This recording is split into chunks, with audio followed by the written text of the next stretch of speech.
Susan Polgar with Grandmaster Ramesh, reporting from the Hyatt Regency in Chennai, India, about the World Chess Championship between the defending champion Viswanathan Anand and the challenger, the Norwegian Magnus Carlsen. Today will be Game 9 of this duel of the best. It's a match, game of 12, best of 12. So far, after the forced initial draws, Magnus Carlsen took the lead by winning Game 5 and 6, followed by 2 further draws. So the lead right now is for the Norwegian challenger, 5-3 points. 4 more games to go. Yesterday we had a day off. The players could rest, re-energize. In the meantime, the appeals committee members, along with some of the organizers, had the opportunity to visit some of the beautiful stone temples near Chennai in Mahabalipuram. And here is a short report from their visit.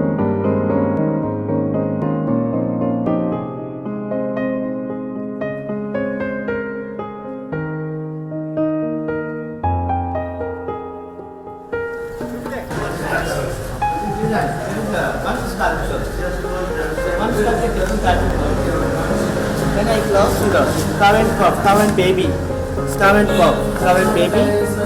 Now the closing elephant, see that? Elephant, cow, and the baby. What? Two sculpture.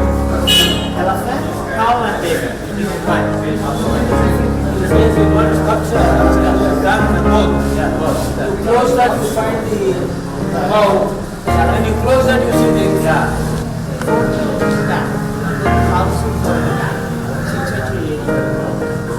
the one big hill,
The real look is coming now.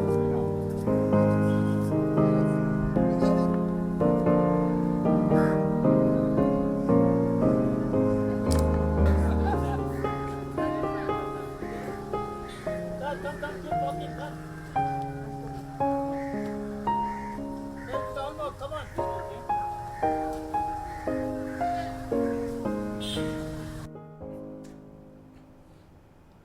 And we are back. Today, Game 9 is about to start, just minutes away.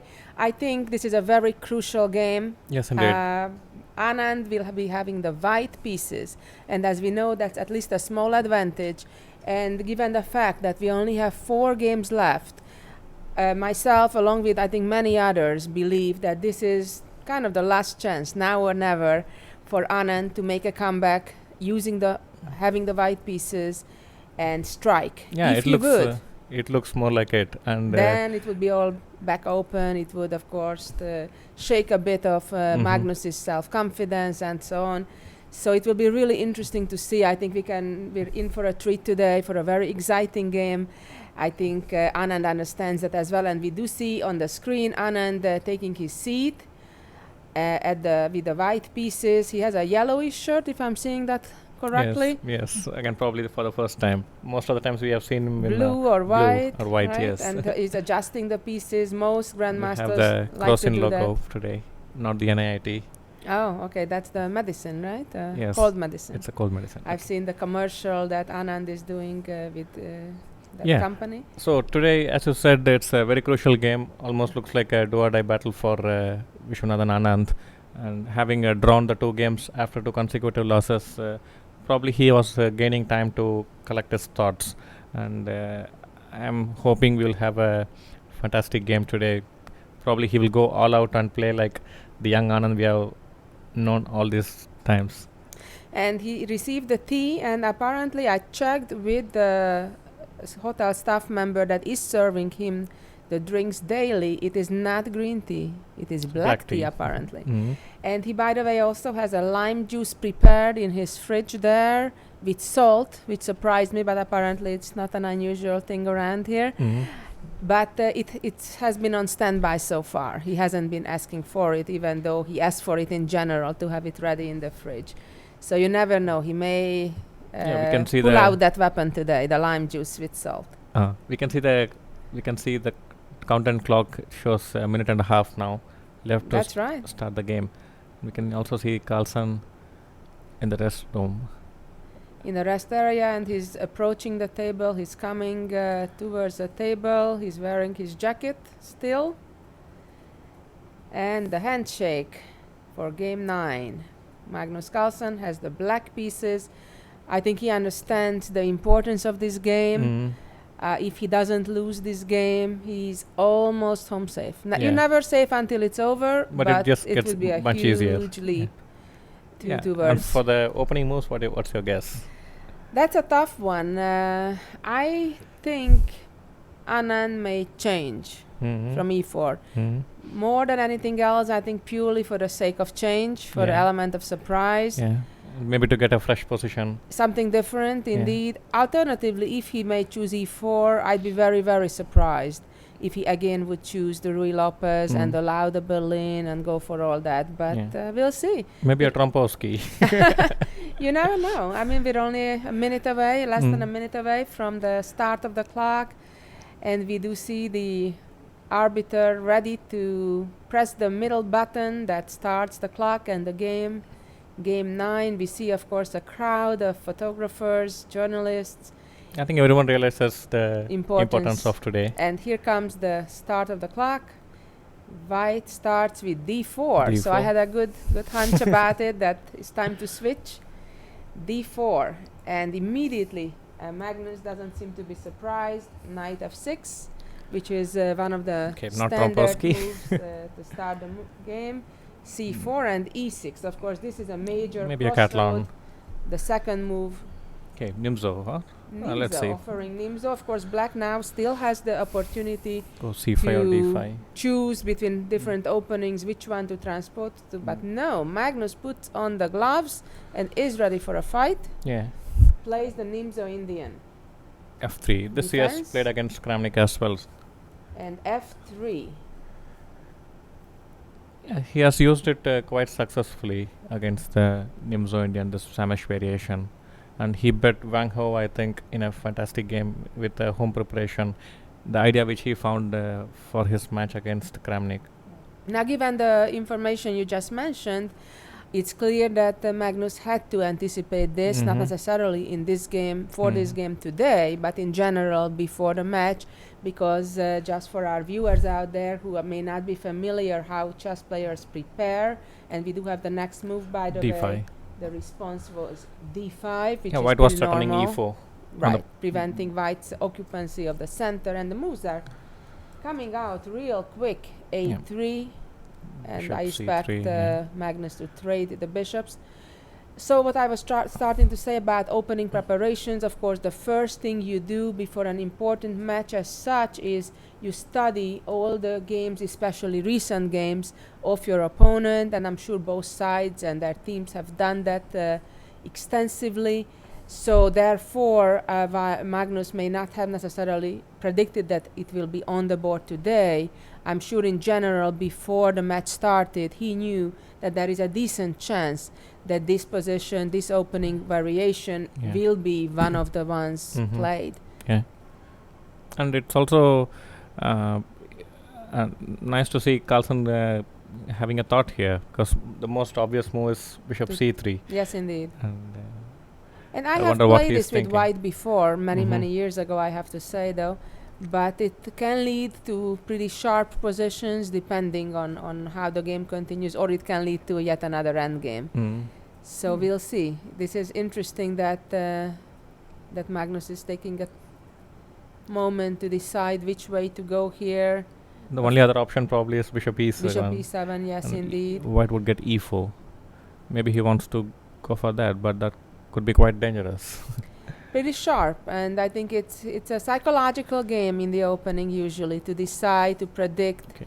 He has taken bishop c3. Okay, and he did take the bishop, forcing white to capture back and double his pawns on the c-file, and Anand obviously immediately did that. The center is pretty strong for white now. Now I remember such type of positions from the era of Mikhail Botvinnik, the legendary father of the Soviet school of chess, and the moves are coming out real quick. Obviously both sides are prepared for what's coming, and white immediately after c5. Now knight d5 is the main move, but never know what happens. So c takes d5. Now both knight or pawn can take. I anticipate a knight recapture. But ed5, maybe it would lead to the positions we were about to talk about. Exactly. The ed5 is more the older approach, while the knight d5 is the more fresher, newer, in the past decade or so, became more popular. I personally like the positions for white if the pawn captures back on d5. That's one of the reasons I think why white plays this line, period. And then eventually white is preparing the e4 advance anyway. So we're anticipating Magnus Carlsen's seventh move in this game 9. For all of you who just joined us, remember Magnus Carlsen has the lead, 5-3. So it is up to Viswanathan Anand, the reigning champion, to come back and tighten the score if he could use the advantage of the white pieces in this game 9 and closen the gap to 5-4. That would be a huge it would put a lot of pressure on Magnus. Opportunity. Yes. So we expect a very fascinating game today. I think Anand understands that it's almost like a must-win situation for him. Yeah, and and it seems Anand has not beaten Magnus in the last at least 2.5 years. So if he manages to win today, that will be the first in a long time. Absolutely. And that would give a lot of confidence as well. He must be very motivated, I'm pretty sure. He has many reasons, more than one. Exactly, absolutely. And I'm sure he's very, very well prepared. Of course, as well as you are prepared, that's one thing, but the reality is that there are objectivity on the board as well. So you cannot really usually pull out a rabbit out of the hat unless there is a rabbit in the hat. Yes. And you can surprise your opponent, you can get a type of position perhaps you're more familiar with than your opponent, but ultimately I expect it to come down to a fight. Yes. It's not a type of sharp position like in some Sicilians or Grunfelds where it's really, really sharp and very deeply analyzed, and literally a good novelty can decide the game without much play at the board. So here in this game I do expect tense struggle, maybe a 50-60 move game possibly. So I think we're in for a treat today for all chess fans, including ourselves. Yes, and it's an interesting choice by Anand, though he has played this variation many times before. And in this match we have seen Anand taking a quiet approach this as far as opening choices are concerned, especially with the white pieces. On the first Berlin, he went to an endgame, but got into trouble by allowing Carlsen to take the pawn on a2 with the bishop. And after that, he chose more quiet approach with d3 moves. So now we have Anand taking a more dynamic approach to the opening. And I think this would give us a very interesting position. I'm really surprised why Carlsen is thinking so long. Well, I think one important point to raise is that while the score seems to be very one-sided, and he took with a pawn. Very interesting. That's very interesting. I am absolutely sure that it's not an over-the-board decision. Mm. I'm sure both options were probably prepared, and when that happens, the player, the grandmaster, would make a decision depending on his mood, his energy level, and all of those things, what he feels like playing today. While I mentioned that I personally like these type of positions for white, it doesn't necessarily mean that white has a winning or a better position, of course. It just means that I personally like it. Yeah. So it will be very interesting to see. And I think Anand is somewhat surprised. Yeah. Because looks like it. I think by theory it's considered somewhat more advisable to take with the knight. So I think he's somewhat surprised. Whether pleasantly or not, we'll find out. I would be pleasantly surprised, to be quite frank. But so probably move like bishop g5, e3. E3, and that's what I would have played. And in such type of positions, the normal setup is to bring the knight to e2 and then to g3, preparing e4. And very interestingly, Magnus didn't blink and played c4 immediately. So this is very interesting. It's somewhat unusual, although have been played before. I've seen this being played before. It prevents the white bishop from getting out to d3, which is its natural place. And I think it also shows the self-confidence that Carlsen displays, that I'm not really surprised here. I expected this at one moment or another throughout the match, and here is my preparation, c4. Yeah, the knight could come here later on, but it will be interesting how Anand gets to play the e4 pawn break and how he is going to develop the pieces on the king yes, side. indeed. I mean, how about g4? Yeah, g4 is definitely a normal move here, as weird as it may look. To move only with your pawns and in fact open up the king side in front of your potential castling position there. But nevertheless, it's a very common thing to do, and then put the knight on e2 and g3 behind that pawn. So the knight and the bishop perhaps on g2 could guard the king. So I'm really excited about this game, I have to say, because I expect a real dynamic game. I think we'll see two of the world's best players fight it out today. I'm not expecting a short draw by any means here. And it is Anand contemplating his ninth move. He may be slightly surprised, I think not as much by the move itself as by how fast Magnus played this move. Yeah, and he was having some thought before taking bishop c3 and ed5. But c4 came, boom. Yeah, and it's really interesting, you know, when a competitor is in a big match like they are right now, they have a lot of anticipation, a lot of tension, a lot of can't wait to play the game already. But as you know, I know from my own experience, as well as I read some interviews with Anand and Magnus as well, that once actually the game starts, usually their nerves calm down and they get totally absorbed in the challenges of the position. And usually they just get focused on that, and they manage to forget actually where they are and the importance of the game. And they are just enjoying the game, I think, and that, you know, kind of you feel it in your stomach a little bit, that butterfly, but that's a healthy thing to some degree, unless you really get nervous. It keeps us really alert. I think so. I think to some degree it's kind of necessary. We were just being told that Anand left the stage for the first time in the beginning of the game, the first time during the match.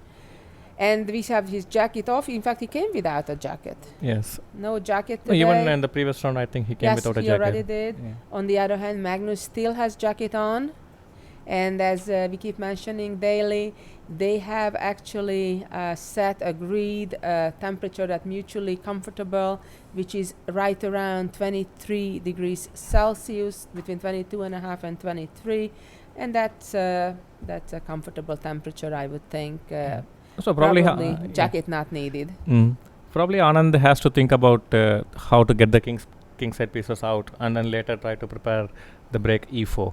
So one option could be to get knight e2 to knight g3, bishop e2, castle, and then try to get maybe rook e1, bishop f1. Well, Ultimately try to get e4. given the fact that the white bishop now cannot go to d3, and let's highlight that square for our beginner newcomer viewers. In view of that, nevertheless, white's practically only plan really can be to advance the e3 pawn, and let's show that pawn advance e3 to e4. And he did play knight e2, which was, of course, the anticipated move, because it still doesn't decide if he'll play g4 before the knight g3 or after. G4 So is I very think committal, so probably it makes very sense to committal. delay it by one move and It keep will the be option open. Very interesting to see the next move. Of course, h5. no. Well, you never know. You never know. But I expect black to castle. That would be kind of the normal move that I think most people would play without much thinking. But Magnus seems to be pretty calm in his crossing his legs, sitting position, contemplating his next move. I think probably c4 would most likely he would like to get Anand out of his preparation and have a battle of minds rather than battle of preparations. Right. Although I'm sure to some degree it is prepared for Magnus. He wouldn't have played c4 this quickly without, at least within the last few weeks, at some point looking at this position and coming up with some ideas, or at least keeping up with what theory says. And here comes the move, not castling, but knight to c6, which is also a common move to develop the knight. And here comes the jacket off. He's ready for the fight. Both of them are. And this is interesting moment. G4 or knight G3? What do you think, Ramesh? Knight G3, I think Anand Carlsen has the option of playing h5, h4 and bishop to f5. And maybe you can even consider castling long. And that may be the reason why Magnus is delaying the decision where to castle, and rather... Yeah, now white has to take a let's show decision that between... move just for our viewers who may be not so familiar with what knight G3 and h5 means. So in case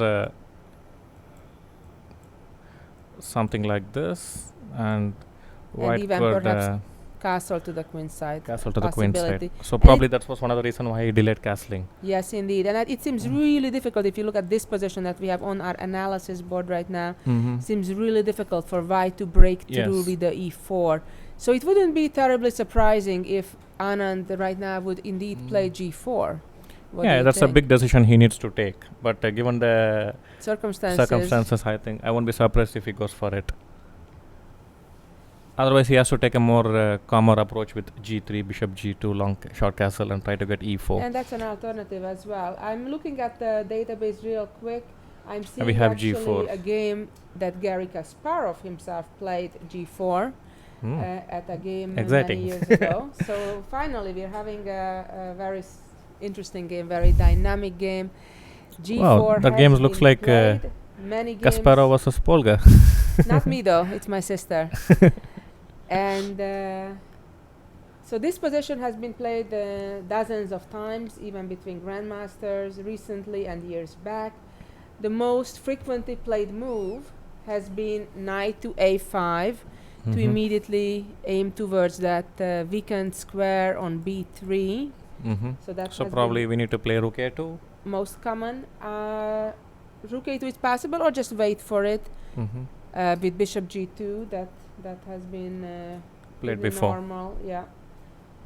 Other than knight a5, black has tried to castle simply in many games. And my sister, in that very game against Garry Kasparov, played h6, trying to prevent the G5. advancement of the g pawn to g5. So I think knight a5, of course, is very likely.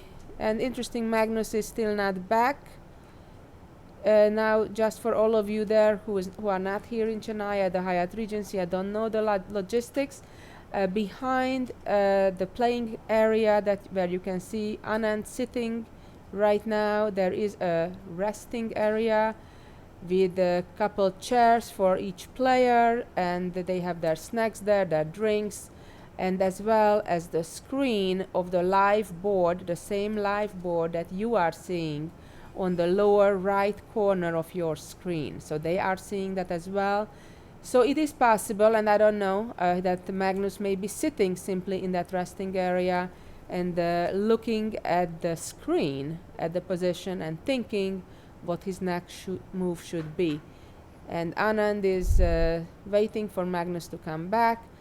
Clearly, he must be still in his preparation. Yeah, G4 came quite fast. And G4, more than showing his intention to play aggressively, I think it's also kind of a prophylactic move, trying to prevent black from developing the bishop to f5. And I think in such structures, maybe h5, h4 is not really as bad an idea as it looks, because it secures the f5 square for the bishop. Yes, indeed. And Magnus is back. And by the way, h5 has also been played in one single game, according to my quick database. I'll probably get knight to d7, b6 on a4. Maybe create a blockade on the queen side. Right. Castle on the queen side as well. So it's a pretty sharp position where White made some very serious committing moves, such as g4. Yeah. The White king will, from here on, not be completely safe in this game. And neither will be the Black king, to be quite frank. Yeah. Because I think this is the kind of position which Anand should go for. Exactly. Given the so circumstances. all of you Indian fans, Anand fans, can be happy that finally Anand is not holding back anything. He's going for it. He's going for the kill. A move like g4 in this position obviously is a clear signal of that he's playing ambitiously. He understands it's now or never. Yeah, it looks like even c4 by Carlsen. It's also very and ambitious. He's not shying away from the fight. And that's a good sign. And I think it's a good sign definitely for us having a dynamic game, an interesting game. But it's also, I think, how a real champion should take up the battle and hope for the best. So I and think Susanna, what do you good. think, like if a player needs a draw from a game, is it good strategy to go for the draw or just try to play a normal game? What would you Generally, suggest? I think it's very risky to play only for a draw. You know, if you're White, you can afford usually to play for kind of two results, kind of like Magnus played in game 8. But with Black, usually you just have to play normal chess, and you cannot just hope for a draw. You have to be ready for a fight. Otherwise, we may play too passively. Yes, is that the danger? Yes, and Anand stood up, which is a rarity. He rarely stands up from the board. It's not the first time, we've seen it before, but it's extremely rare. Perhaps we can count it on one hand that at least we've seen while we've been doing commentary, right?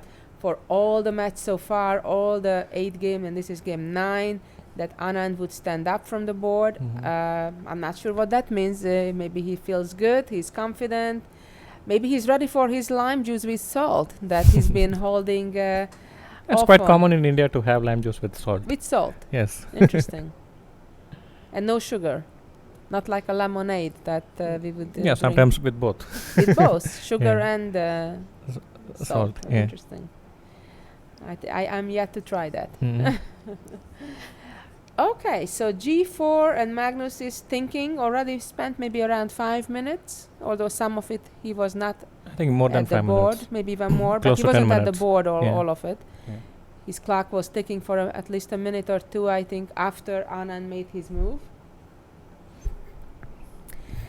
And let's see if he'll kind of castle into it, as they say, or rather he'll try to I think there are so many some options possible for both sides. As I mentioned, moves like h6, h5, castle, right. even... In the more recent games, it's still pretty mixed. There were a number of Grandmaster games this year, and it's not decisive. But basically, after castle, Black usually plays knight a5 anyway, the next move. On the other hand, if Black starts out with knight a5, Black may not castle necessarily so quickly. So this is an interesting decision. Yeah, he needs to take a decision whether he needs to castle short or wants to kind of hold on to that decision. You know, sometimes you don't need to decide that quickly. And right now, the opening of the center file is definitely moves away for White. So therefore, the Black king is relatively safe in the middle for the moment. The pawn on e3, is that a weakness or not really? It could become a weakness, but not anytime soon, really, because White has the bishop on c1. So as long as White has that bishop, it guards it really comfortably. But with So that probably that's the main reason behind knight a5, exactly, knight b3, try and to grab the bishop. grab the bishop, and the pawn on e3 could be weak. So the whole game, I think, right now is revolving around the issue whether the e3 pawn will become the strength of the position of the game Or after, let's say, white gets to chase the black knight of 8 from f6 with g5, and then, of course, with some further preparation, gets to push e3, e4, or the contrary, black manages timely to prevent that. And if that pawn doesn't get to push to e4, then should it be fine. indeed, black should be fine, at least fine, or more than fine. So that will be a kind of a Real race. battle, It's yeah. a battle, but it's a race for time also, Yeah. whether which White side will manages to succeed first. Yes. So white has to balance between completing his development and trying to get e4. Exactly. And black should try to balance between completing his development and trying to prevent Stopping, e4. yes. Yeah. And most of the theoretical battles at the top level, it's always a battle between ideas. One side has an idea, the other side either tries to prevent it or tries to execute his own idea first. And I think those are the most interesting chess games when we see Mhm. when we see these type of battles of a certain plan or several plans even. In comparison to some of the other games we've seen earlier in this match, where the ideas were more hidden, let's put it that way. They Yeah. were not so straightforward as it is here, that it's very clear what white wants to do.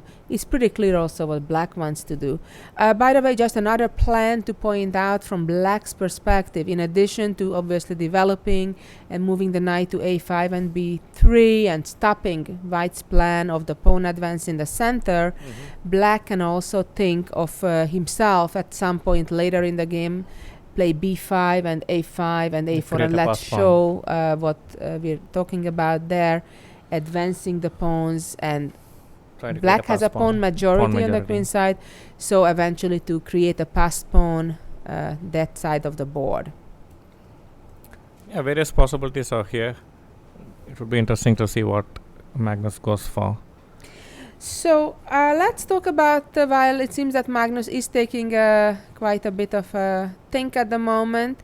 Yesterday I had a very interesting visit to your chess academy, the Chess Gurukul. Yes. I'm trying It was a real pleasure. hard here with all these Indian names, not so easy. This is not as bad though as the stone temple's name was. Mahabalipuram. Yeah, that was really hard one. Yeah. How did I do? Yeah, I did it well. Not too bad? Not too bad.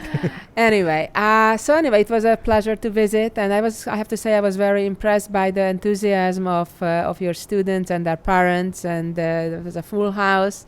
And I was especially impressed by one of your students. I was impressed that we had a lot of girl students. I didn't even mention it to you, but that was quite remarkable. But one particular student who is only 14 years old, and actually did something very remarkable in the last few days. In addition to the World Championship match that's ongoing right now in Chennai, there are have been numerous side events, and one still going on, or actually a couple of them still going on in the nearby areas. And tell us a few words about Aravind, who has tied for first in the World Youth Championship under 14 last year. And also, even though the tournament is not quite over yet, but he already made a Grandmaster norm. Yeah. Only at the tender age of 14, and he looks like even younger than that. So tell us a few words, and he's your student, right? Yes. Tell us a indeed. few words about him. Yeah. Arvind Chidambaram, he is very natural talent.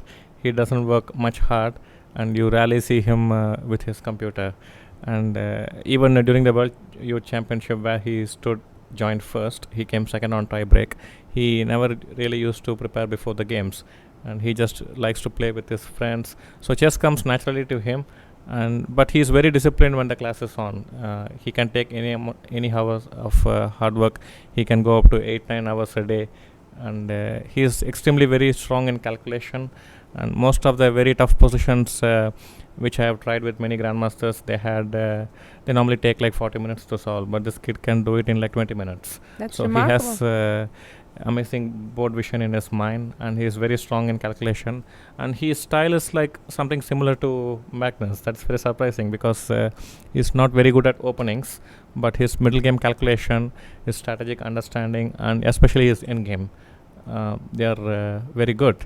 And as I understand, when Magnus Carlsen has visited to do the inspection, so to say, of the venue a few months before the match, he gave a simul on 20 boards, and one of the opponents was exactly Aravind, and Aravind managed to make a draw. Yeah, in fact, during the simul, Magnus played with 20 children from Tamil Nadu, and he could score only 10 wins, and he lost 4 games, and he drew 6. So that proves the potential of the children, Indian children, and the children of Tamil Nadu.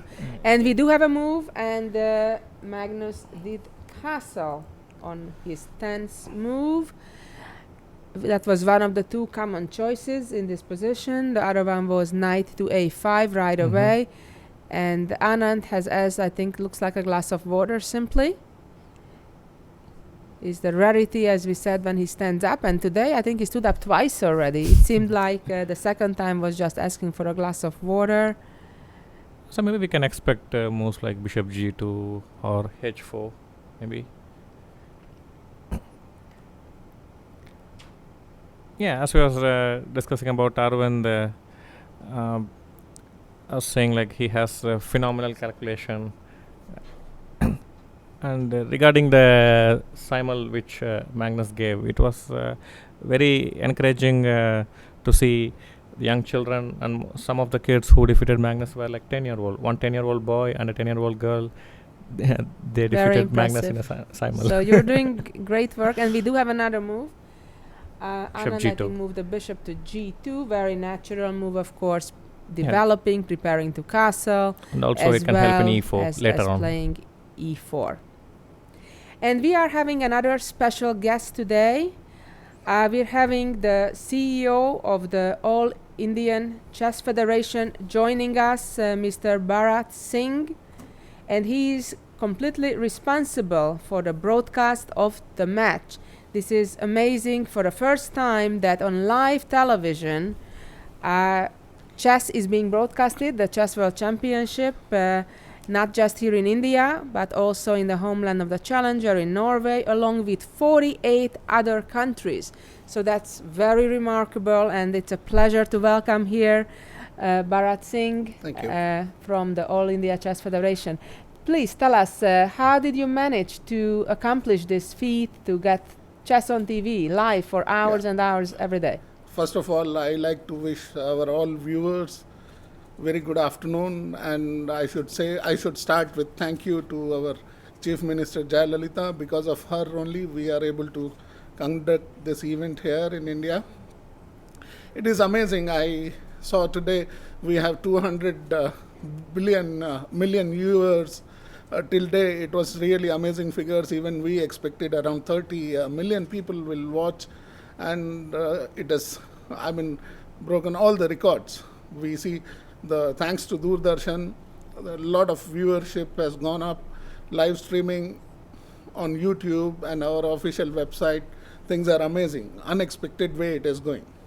That's absolutely fantastic, and of course it's not just being shown on television, but it's also online and social media. It's absolutely phenomenal, and the numbers you are saying, that's per game, that's not combined, so that's really, really remarkable, and I think the entire chess community would like to thank you for that wonderful accomplishment.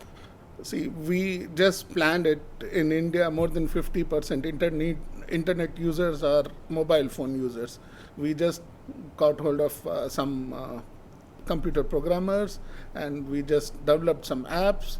So we just tried to send the game to maximum people through TV, through YouTube, through telephones, through websites, and it's a great response. Because one day just before Sachin retirement, I could see the trends of Twitter.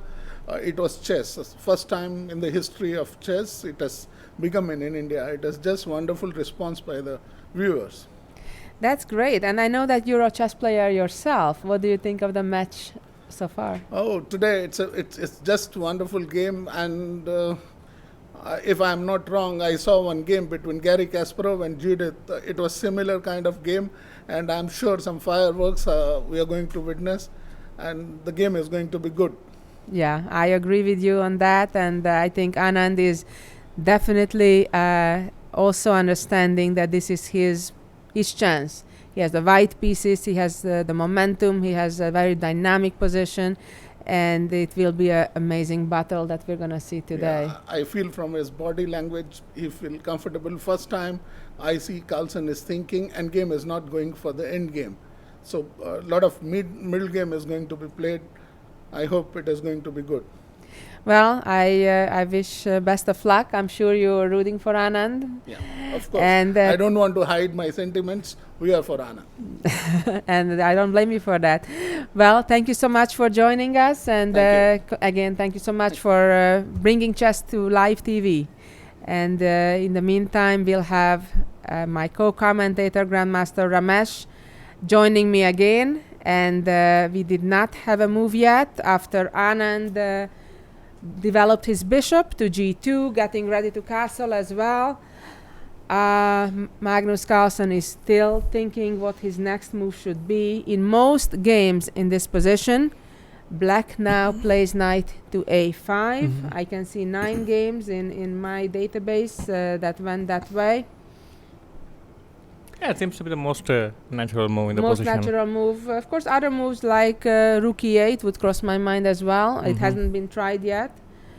Or as you suggested, b5, a5 and try And to get b4. b5 is another move that has been tried indeed.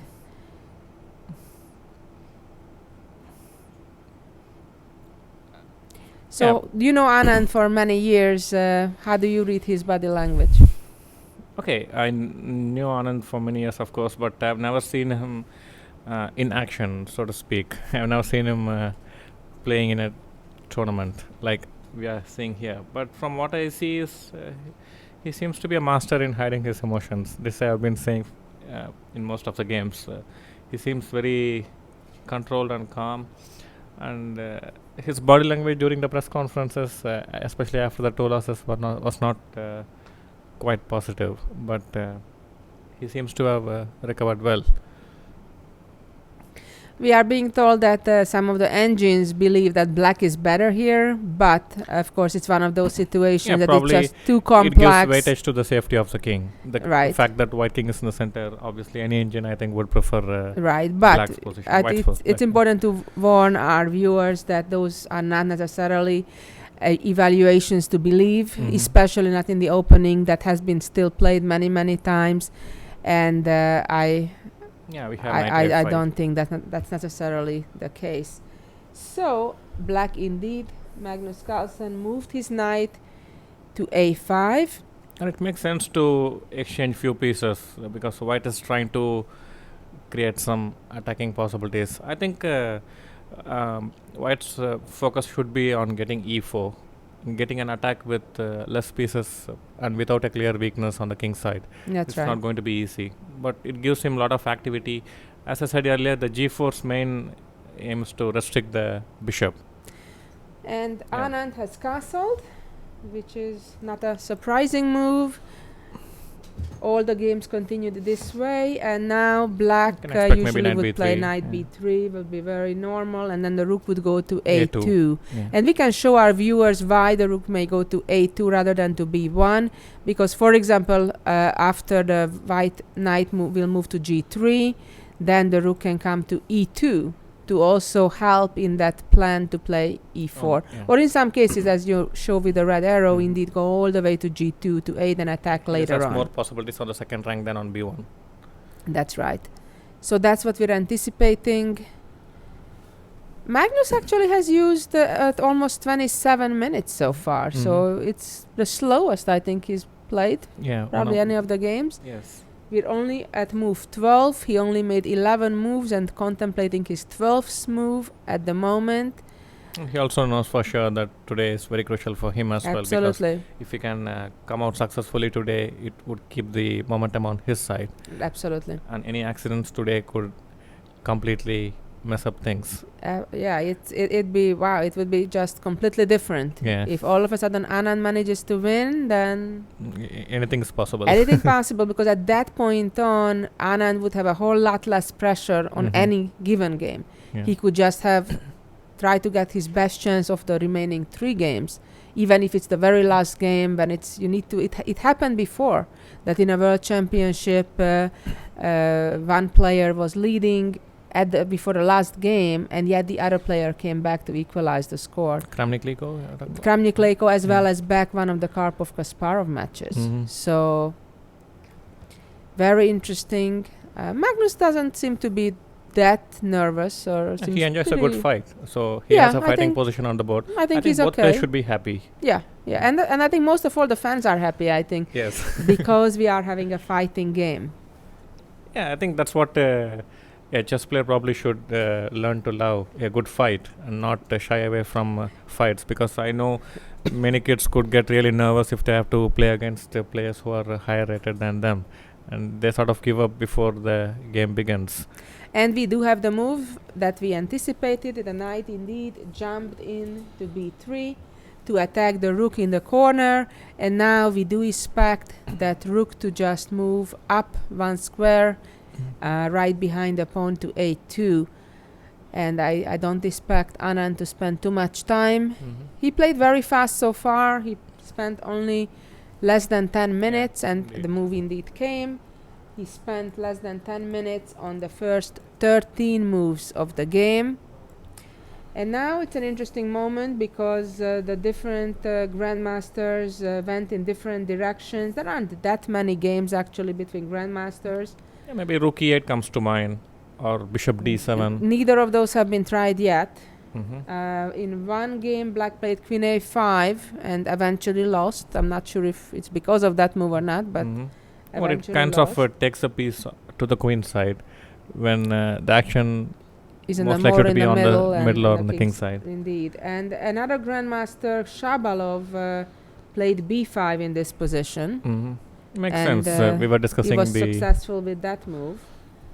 And basically the other games are not played by very high rated players. So we'll see if I think Magnus may not have really analyzed very deeply this position, given how slowly he plays. Yeah, but probably he had a look at this position not in recent times, so he's trying to collect his thoughts. Yeah, because he played c4 much quicker. That came quite fast, c4. So probably he has studied the structure. Right. Well, you never know. Another thing is that chess players play a lot online or blitz games, and it may be that he played it in some blitz games, you know, so he has some experience, not necessarily in-depth analysis, but just some, online experience. It's also possible. Yeah. And most of these players, they don't play in the real names. So they take anonymous handles, and we never know the games. Yes, indeed. I mean, for example, in the Internet Chess Club, there are usually all grandmasters get 2 handles. One that display their real name, and then exchange they get a hidden one for free as well. Yeah. So that's very typical, and I think for all other major sites as well. I think this is a position where a concrete analysis is not so easy to make, because both sides have many possibilities. For example, white could consider knight f4 sometimes, apart from the usual knight g3. So it will be quite interesting to see which direction Magnus goes here. He has many directions that he can choose going to. Even the computer doesn't give a clear answer here, I think, what's the best move. And these are the most such positions, we need more games to get a real idea about. Yes. And that's a typical thing, by the way, that World Championship match games kind of trend the fashion for the upcoming year or so between other grandmasters. Yeah, they I remember tend to follow. The Kramnik-Kasparov match. It gave Berlin a new life. Absolutely. And almost all the top players, even in this match, we have seen already 3 games in Berlin. The world champions normally set the trend. Yes, they do, and not just in the openings, but also in the approach style. To the game, approach to the game. I think we would see many top players trying to play similar to Carlsen's style of not giving too much importance to opening. Well, one advantage to that is that it leaves you a bit more time to do other things, like your physical fitness or other hobbies or interests. And I think that would be welcomed by all chess professionals. Yes, indeed. And Susan, coming to general things, like how would you suggest like a player should try to improve his calculation, how to get better in calculation? Are there specific training techniques? Yes, there are, and indeed calculations are perhaps the most important quality for a chess player, because it doesn't matter. And we do have a move, B5, Shabalov's B5, approach, which is not surprising. Black wants to perhaps play A5 and B4, as we mentioned earlier. So returning to calculations, it doesn't matter how nice of a position that you get, but if you miscalculate and you lose a material or fall into some checkmate trap, obviously you'll be in trouble. So it's really important to try to calculate as accurately as possible in your games and as deep as possible. Now, how do you practice that? You practice that by solving puzzles from other previous games, or sometimes just made up positions. There are plenty of puzzle books available. And there are plenty of available on the market. Excellent puzzle books available, as well as software that you can practice that. And I really suggest that to chess players of all levels to go and practice daily. Solving puzzles every day. Indeed. And I think most professional players do that before a tournament, especially when they kind of ready to stop their analysis and their real hard work. They go back and just do 10, 20 puzzles a day to kind of make sure their brain works fast and efficient for the game. Yeah, probably it makes sense to solve initially to solve puzzles which are quite easy to solve, and then not try the very hard ones if you're not very comfortable with our calculation. Yes, clearly you need to choose the challenges based on your level. If you just start with one movers, how to checkmate in one move, or how to capture pieces, or how to use the various tactical elements like forks or pins and such. While of course if you're a more experienced players, you need to look for more complicated combinations, puzzles to solve in 2, 3 or more moves. And I think, I know that my sisters and I always used to do that, even once we were a grandmaster already. Yeah. Are there any other tools to improve calculation? How about king and pawn endings? Now, combinations could be in the middle game, end game, or even the opening. And there is a specific type of endgames, like endgame studies, that I think also are fantastic tools to practice your calculation skills, especially because they are so concise and so perfect, and beautiful at the same time.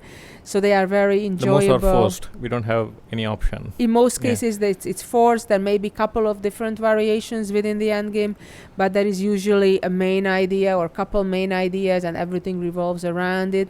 Of course, there are two types of endgames, studies even.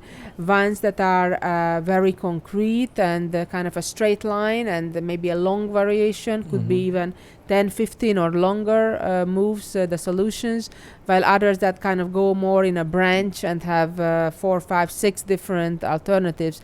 But both of those type of endgames are really beneficial, I think, for all levels of players. In fact, I know one of the top grandmasters, his coach told me that he when he was only like an expert level player, like 2100, all of a sudden when he decided that he's gonna solve 1,000 of those endgame studies, it raised his strengths to like international master level within a year. So it's definitely a very good tool, and there are plenty of beautiful ones out there. Yeah, I had a similar experience in my academy, like where we had a few children, like 5 kids who are around 1700, and we started looking at fighting chess by Kasparov. All the games are really exciting with a lot of complications, nice ideas. So after like 15 moves, we tried not to move the pieces on the board anymore and visualize the position in the mind. And initially they were having a tough time, but I was surprised after just 2 or 3 games they could really visualize the position much better, and with a little help they could actually visualize the whole game in their mind just for a 1700 level player. Yeah, that's very good. So I think we need to try different ways of kind of pushing the limits of our students. Yes, and indeed, visualization is absolutely crucial in chess because the players do see the current position on the board in front of them, but the reality is that many times The mind is not in the they exact need to position. see moves, Much ahead. and sometimes many moves ahead, and evaluate and try to evaluate as correctly as Put the knight possible. on g3. And we do have a move, as expected, knight to g3. So white is trying to prepare the e3 to e4 move, and the white rook is trying to come also behind that pawn to support it. In case of a move like rook e8. So already now the threat of e4 is becoming serious. And I think from here on the game will be more concrete. Both sides have reasonably completed their development. Of course, the queenside bishops probably are not going anywhere for white at least. So white may try to play g5 sometime soon if black doesn't prevent it, right? So to chase the knight away and then play e4. Yeah, so something like a5, maybe we could. Indeed, and then e4. Yeah. I personally, as I mentioned earlier, I really like these type of positions for white. I have played it many times. I really enjoy it, and to be quite honest, I like white here. I mean, not just like, but white may be slightly better actually. So Magnus, we really need to play very accurately, I think, to prevent all this aggression of white, of the white pawns, g5 and e4, because if those pawns indeed will start running forward, it can be very dangerous. It will just convert it into a black. king side attack later on. Right. Once the center gets very strong. And black's, aggression on the queen side, of course, it's always less dangerous because the kings are on the other side of the board. So while black may develop some pass pawn there or some kind of advantage, It's typical like in many of the games where two sides are playing on the opposite side.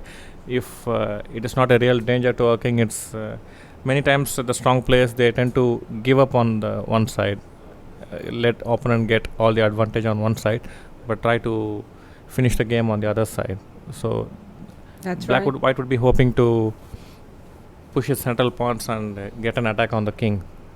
So what do you think? Will Magnus try to prevent the g5 by playing h6 here with the pawn? Yeah, I think that is quite a reasonable move, and even rook e8, but rook e8 doesn't really prevent the g5. e5, e4 after g5, it doesn't really prevent. And the good thing from white's perspective is that if white gets to play the g5 and then the e4, I think you should be then better. the pawn on g5 will be protected by the bishop, or consequently if the knight captures the bishop, then with the queen. Yeah, I think probably h6 needs to be played. And so let's make that move on analysis board, h6. Do you think white should follow up by playing h4? Yeah, it is an important decision, surely. Or he could even try to play h3 to get e4. There are two approaches, I think. One is to get h4, g5 and trying to get e4. That looks more active and natural. But maybe an option, if I try to play e4 immediately, maybe this is not so bad either if you are ready to sacrifice a pawn to get the pawns rolling and get the pieces out. Yeah, it's a risky approach, obviously, but something we should not dismiss out of hand. So in this case, the pawn on g4 is hanging. So maybe this could be considered as well to but that weakens the knight, so maybe move like queen d6 can try to exploit that fact. So this is an approach. And we do have a question in the meantime by Bhargava. Susan, could you recommend a few chess puzzle books? Well, I have written a couple myself for the beginner level, World Champions Guide to Chess or Champions Guide to Tactics. So those are good books as well. But there are many other books. I like the books by Reinfeld, And there are just many other good books out there. Usually look for books that has a lot of diagrams and almost no text in it. Yeah. Or It very also little it's text. important to choose the puzzle books according to the level of the player. Yes. Yeah, for the beginners probably it's better, as you suggested, to go for mate in one, and also introduce various concepts like skewer, spin, all this. And Magnus made a move. He played a5. Kind of ignoring whatever Anand is doing on the king side and in the middle of the board. He's just storming forward on the other side of the board, wants to play b4. This is a super exciting game. And yet another question. David James 326. Love the commentary and helpful tips. Thank you. Is Susan optimistic of chess in India and producing another world champ after Vish? What do you think? I am absolutely optimistic. I'm very impressed by the numbers of how many people are viewing the show and following the match. And not only that, but I just met yesterday another Indian phenom, only 14-year-old. His name is Aravind, and we talked about him a bit earlier on the show, who just made his Grandmaster norm. He already was tied for first in the World Championship under 14. And maybe in him you may have the next Viswanathan. So I think definitely the future of chess in India is very promising, very bright. So don't give up hope, even when one day Anand retires. I think you have good Other young generation coming players. So looks good for India. And now it's a very interesting moment, I think, in the game. Will Vishy play g5? Chasing the knight. If it's in a blitz game, kind of I don't have much time to think, that's certainly what I would do. Chase the knight and then push e4. Yeah, maybe in that case he can try to play f6, trying to I'm not really sure. Yeah, g5 looks so natural, and probably one of the ideas of playing a5 apart from b4, maybe to get the rook to get into the third rank defense if there is a need. Right. And kind of get out of the diagonal of the bishop after eventual e4. It will be interesting to know how long was Magnus in his book, because it seems that Vishy may still be in his book, in his preparation. Yeah, because I think he definitely would have had a look at Kasparov Polgar game at least. Right. Yeah, he wouldn't miss such an important game. So right now we're already out of book. As far as I can tell, in my database at least, I don't see any games that ever reached this position. That doesn't mean that Anand may not have had this position with his seconds at some point during the preparation, the last few months or even today. Yeah, another interesting option, I'm thinking maybe we can directly go e4. The point being, after d4 we can play then g5. Yeah, because in this case we can save on the move g5 and not necessarily block our diagonal. We can try to get moves like e5, f4 directly. Right. And in case of d e4 we can have this intermediate move. The point being, we have double attack. Yeah, so here probably he has the intermediate move knight c1 to divert the queen. I have to say this is the first time since game 3 that I have a bit of fear for Magnus. Yeah, in this case probably if maybe he should just go for this. And then rook g2. No, sorry. And let's show just a sample variation that if black would want to keep now we see the point of rook the rook a2 being there indeed. Yeah, and the king looks if black would now want to keep the g-file closed with g6, that would be suicidal, because the queen would immediately come to h6 and then followed with checkmate. Yeah, so if so things look pretty promising for white, I have to say. Well. It's as good as it could get from the opening phase, I think, for Anand. Not that he necessarily has a winning advantage or the kind, but it's as good as it can get. Yeah. He has play on the king side as well as the possibilities to open up the center. And the only black piece which is active seems to be the knight, but I'm not sure whether it could become a liability if the white bishop manages to move away. That's right. Just be out of the game. On the other hand, Magnus seems to be pretty confidently sitting at the board with a legs crossed type of position, and he doesn't seem to be that much worried, at least based on his facial expression and body language. Yeah, it's interesting. Some of my students, they ask me, because I try to tell them, when you sit on the board during the game, you try not to move your body too much, because it's also kind of showing your emotions, Like kind of a Anand weakness. style, yeah? Yeah, I try to teach them to be like Anand and just sit like a rock. But Carlsen seems to be The opposite. So making maybe a mockery out of this advice. maybe he'll set a new trend there. Yeah. Well, it is Anand's move, and it's very exciting. He has to make a tough decision. 15-minute advantage on the clock. Yes, And he that could does. be And handy maybe for the first time today, time may play some role later on when we get closer to the 30th move or such. As just for all of you out there who don't know what the time control is, the players have to make their first 40 moves in 2 hours. And if they reach the time control, then the second time control, they have to make the next 20 moves for an additional hour. And if the game is still not done, up to move 60, then they get yet another 15 minutes each. And starting move 61, they would get 30 seconds additional as well. But we're very far away from all of that. In the meantime, we have only move 15. They both have plenty of time. The game may not even reach the second time control. You never know. It's a very dynamic game.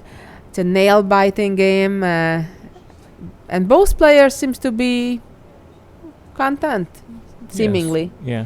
based on the body language with the position. And of course, it's hard for both of them to be right, but the position may objectively be close to equal. So it may be the case as well.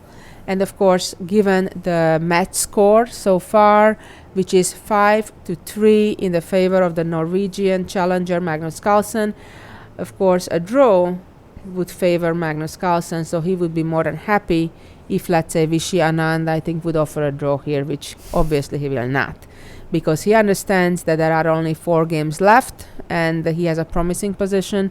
He needs to go all out. No doubt he will go all out.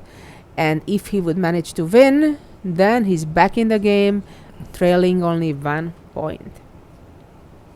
And we have a move. G5. G5, as we thought, was the more likely move. Now it will be interesting whether the knight will go to E8 or to we D7. have 2 possibilities, or to keep the knight closer to the king, at the same time not block the bishop. I'll be frank, I'd be worried about moving the knight all the way away to the queen side, the second knight as well.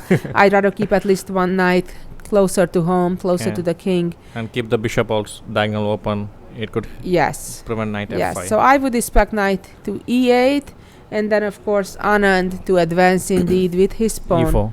to E4. How about F4? Does it look interesting? F4? Maybe he'll block with F5. No, I really think white should go for the E4 plan. Yeah, that looks more standard. I'm just trying to come up with some unusual ideas. Yes, I mean it's possible, but I'd go for the E4 plan if at all possible. And then it's going to be a very interesting dynamic between black pushing the B4 and white trying to advance in the middle. But still the rook on E8 is hanging, so he doesn't get B4 immediately because of... So in the meantime, we are having a change in our commentary team for the next hour. We have international master Lawrence Trent and Tanya Sajdev joining us, and we'll be back in about an hour. In the meantime, enjoy their wonderful commentary. You're in for a treat. I think you have another move. The knight indeed went back to E8, and Lawrence and Tanya will take it from here.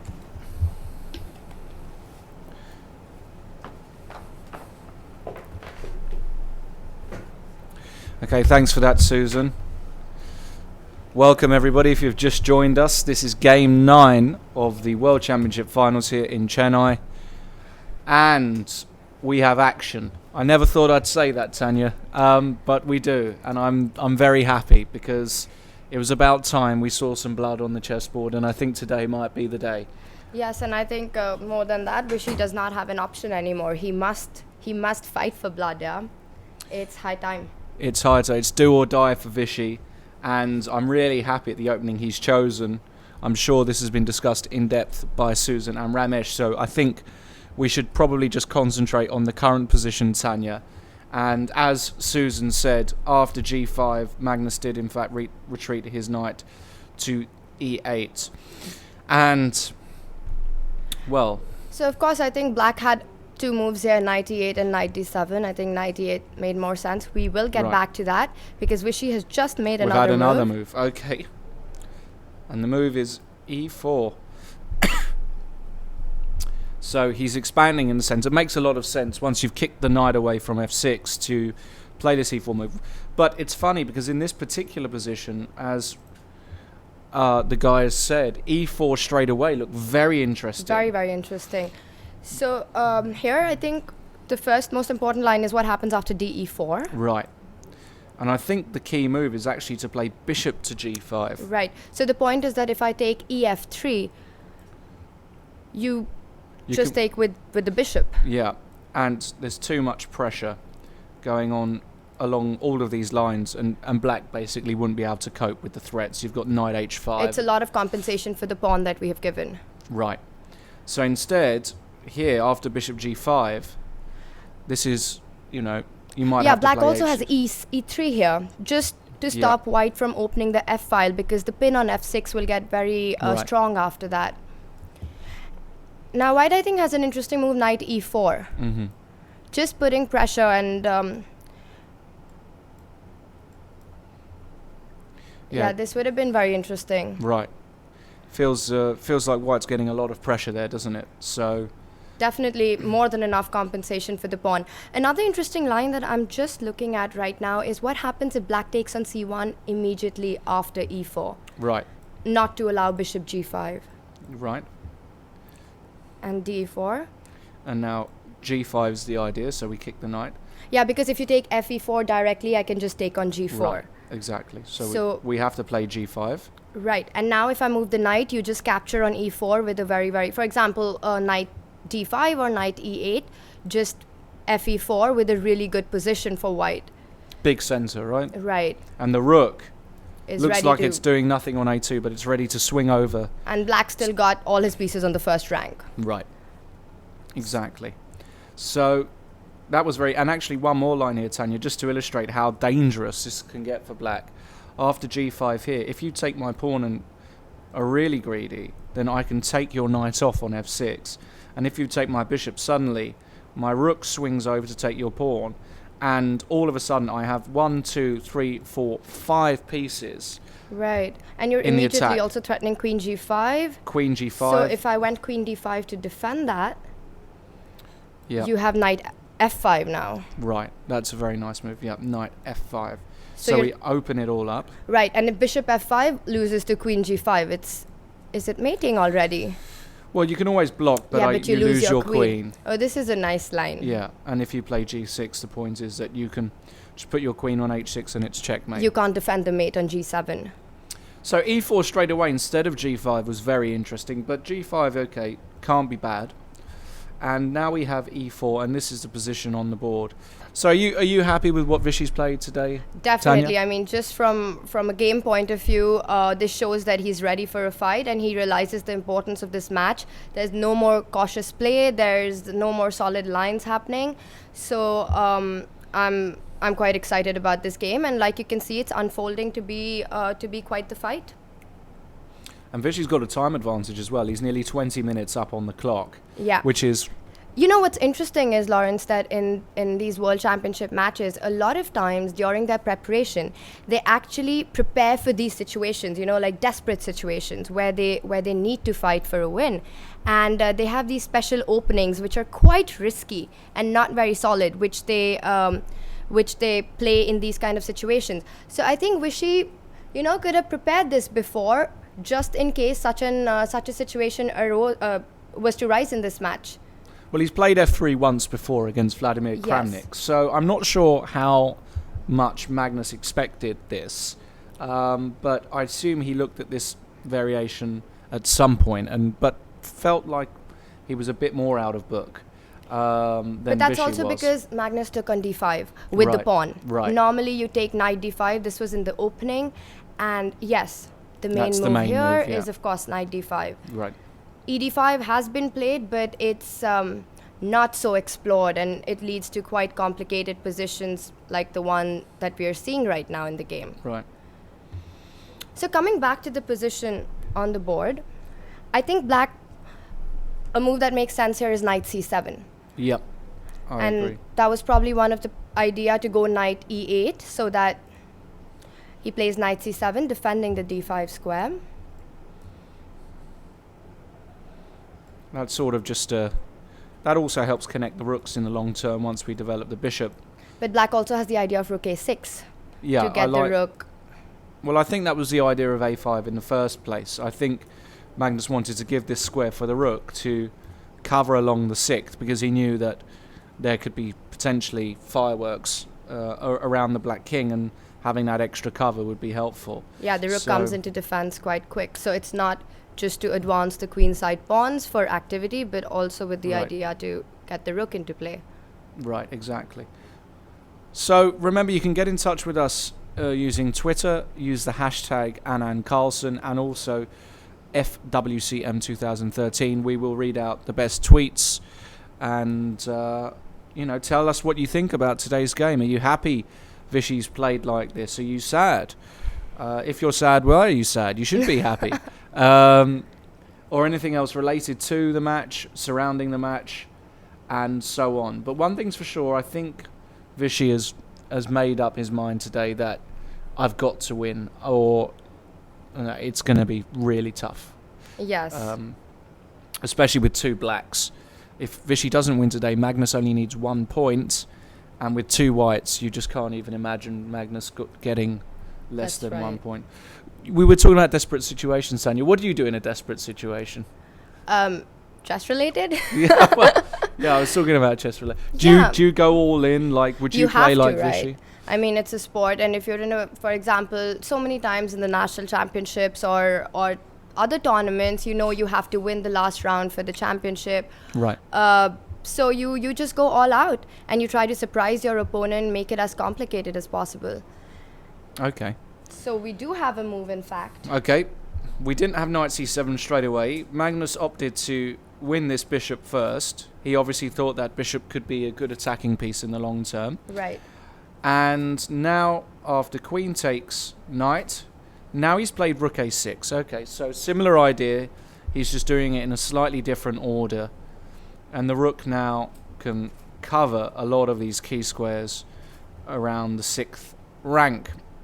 So pretty standard stuff there by Magnus. And it's up to Vishy to start piling on the pressure. Now, I don't like taking this pawn off on d5, if I'm honest, because I think black could probably just play knight c7 anyway, Right. and the knight would have a really good outpost on d5 were it to recapture. Yeah, this is a very, very strong square for the knight because it can't be pushed out and you're putting a lot of pressure on the c3 pawn from there. It defends everything, so that would be good for black. That said, I am slightly, I'm not concerned, but what if I'm white here and I just decide to launch my f-pawn up the board? So, for example, I play f4 here, and if you take Knight back, d5. and I play f5, and I just claim that, well, I'm going to bring my other rook over, and I'm going to try and make something happen. So if I play rook e8 here, Okay, so you want to come in. So, do I ever want to give that up?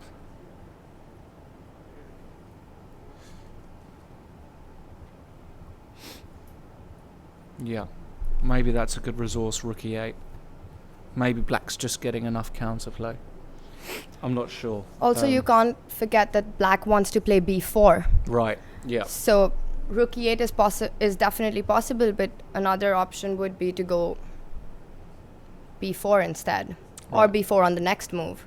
Maybe it's important then, after rook a6, Because now that I'm looking at rook e8, the final position that we just Yeah. had, Lawrence, white could go rook e1 here. mm-hmm.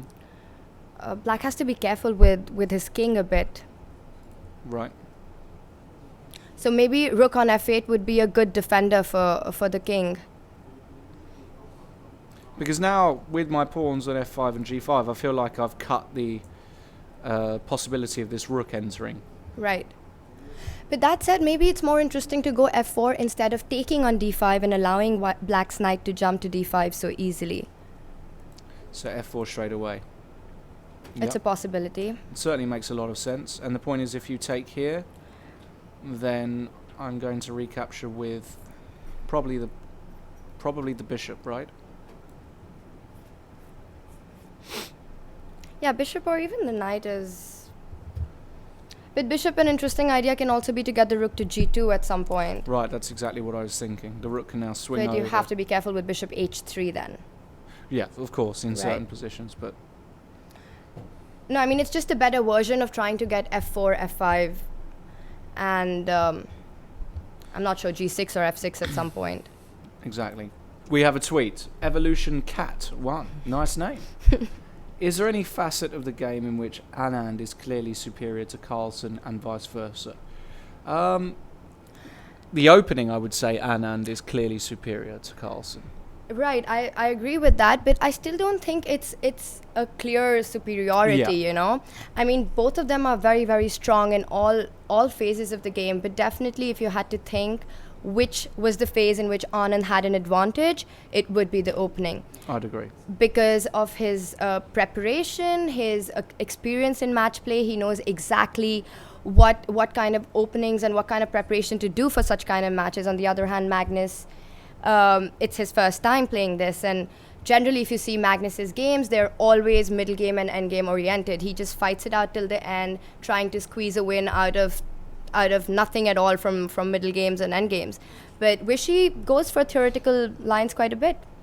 Trying to squeeze blood from a stone, Magnus Carlsen. That's his trademark. It is. But Vishy in these sorts of positions, if we remember the Vishy of slightly older, I mean, these are the positions Vishy used to be phenomenal in. These attacking positions with lots of initiative. And, you know, he's got every chance in this game now. It's very unbalanced. Also, I think Magnus likes more balanced positions in general, you know.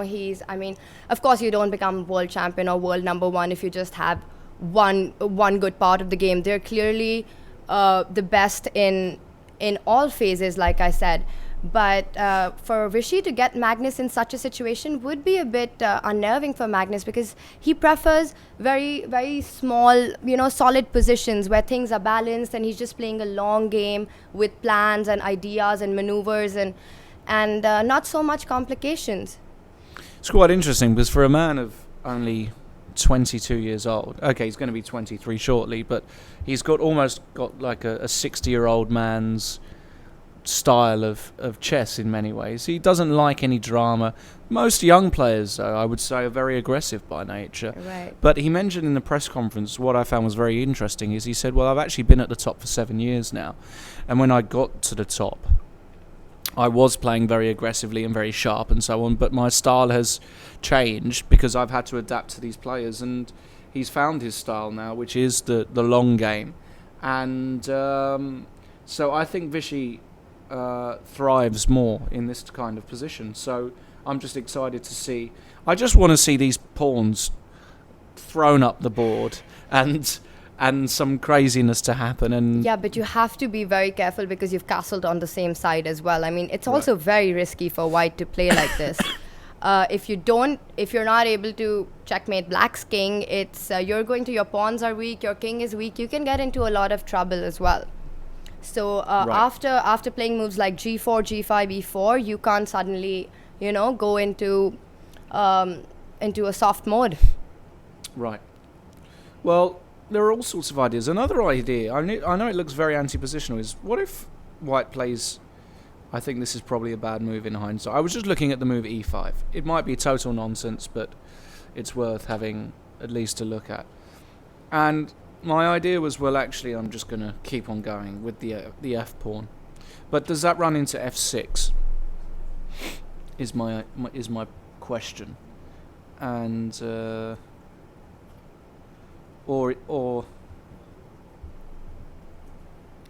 looks like it might run into f6. Yeah, because I can now take but I can Yeah. take gf6 and maybe go f4 here just. I'm not sure about f6.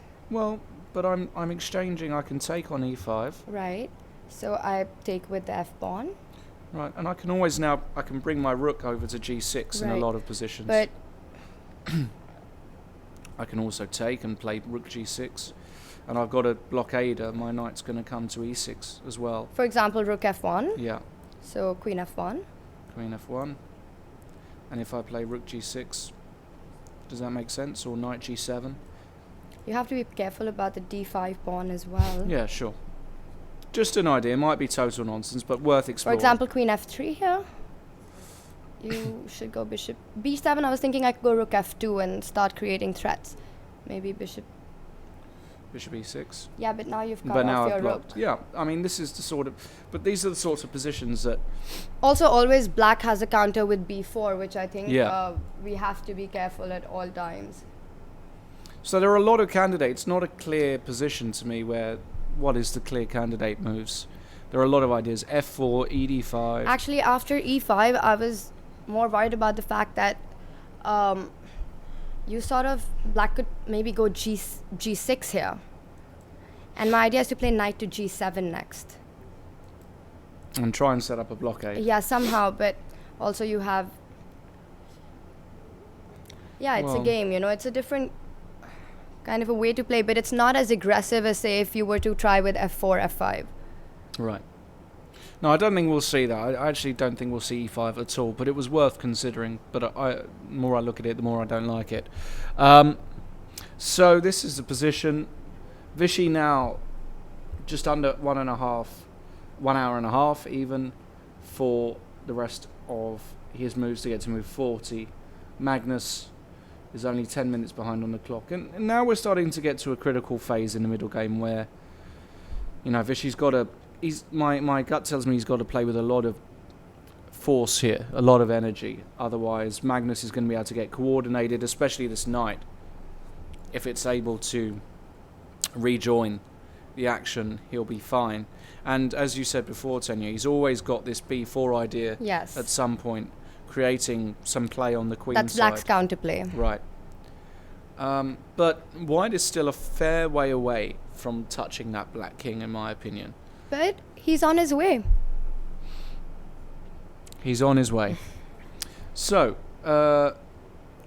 You know, talking about energy and how we were talking about what works for the two players, and Magnus being really strong in long games. I think one of the other reasons for that is also because he's probably one of the fittest players in chess. You know, he's got so much stamina. He can play for 6 hours without getting tired, and he's able to pretty much tire his opponents out. So I think that's... like a boa constrictor. Which you can tweet me if they're found in India or not. I have no idea. I know you do get some snakes in India, is that right? Of course we do. Do you get boa constrictors in India? I'm not sure. Please send me a tweet. I'd like to know. So, And we have a move which is going to make Lawrence very proud of himself. no, it's quiet because I said I rubbished it immediately after. Excuse me. Well, he's played e5, so maybe I should listen to my inner self a bit more. Yeah. But he's played e5, so I mean, it's clear that if he already had the pawn on f4, I would really not like Magnus's position, because these pawns are just going to act as Right.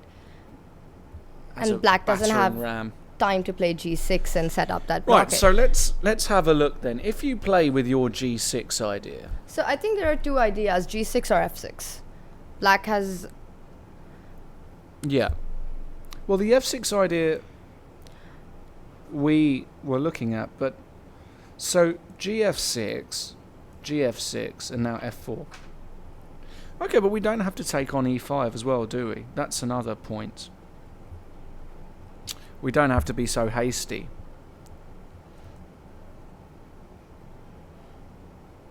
But I'm worried about white playing f5 in a lot of positions, and suddenly... Yeah, this I'm not sure, because black's king does look weaker than white. And also the bishop, the g2 bishop is quite strong, putting pressure on the d5 pawn. And So e5 by Vishy. I'm slightly surprised, but maybe he's got an idea. Let's have a look at g6 as well. So because I couldn't... So the point is after g6, if I go f4, you're going to go knight g7. I was thinking if h4 is possible here, just to go h5. I mean, when you say A, you got to say B, right?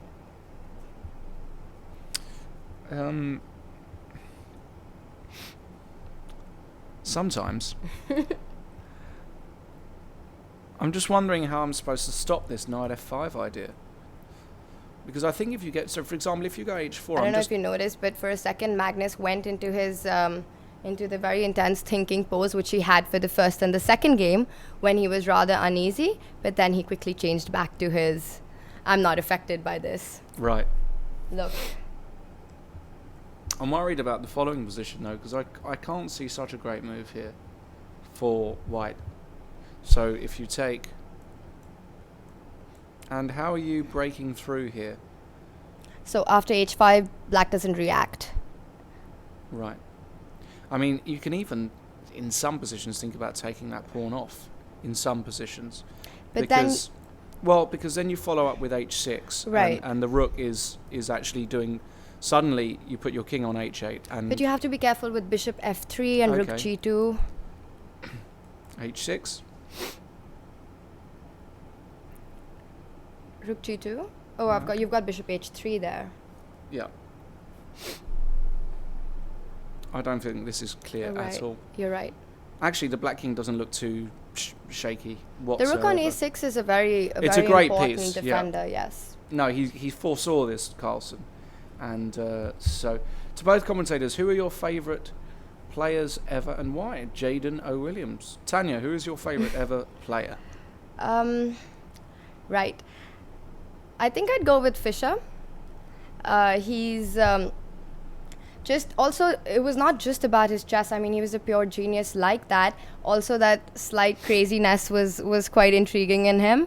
But what was very interesting was the entire surrounding. I mean, he came at a time when Cold War was on, from a country where chess had no history at all. And then he beat Spassky.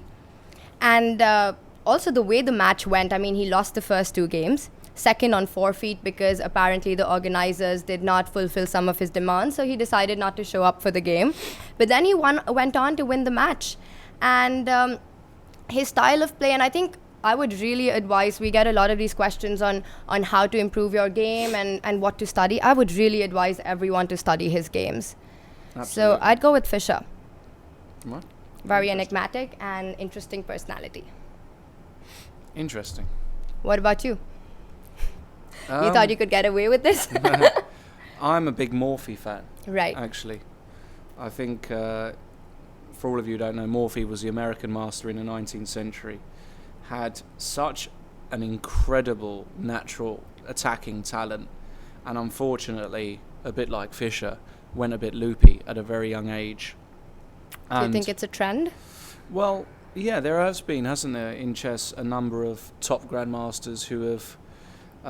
let's say, become a bit extreme in some ways, and Morphy was one of them, but he was giving blindfold simultaneouses, and he was really fantastic, and he's got some great attacking games, and who knows if he had continued to play, what would have happened, but some of his games are great, so in many ways he's sort of... And also, he's the one who had one of the most immortal games of chess ever. Was played Morphy against Duke of Brunswick, I think it was, and it's one of the most beautiful games ever played. So look that up, and it's known as the immortal game of chess. And I think about Morphy, what was also amazing was that it was obviously not an age of computers. Chess was not at all developed, explored, I mean, the ideas. But he just seemed to have an innate understanding of things. He used to develop his pieces. He used to never go for rash attacks, which was quite the norm those days, to just play for check, check, and mate. But he used to play the kind of chess we play now. So that was quite amazing. He was ahead of his time. Yes, he definitely. was a very aggressive player, but his sacrifices were amazing. So, Okay, so back to the game. E5. Well, so I've been looking at this position. I'm trying to work out what to do against G6, F4, Knight G7, and I'm still slightly struggling to find a counter to that.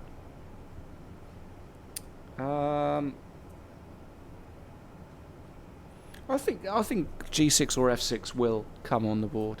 I don't think a move like Knight C7.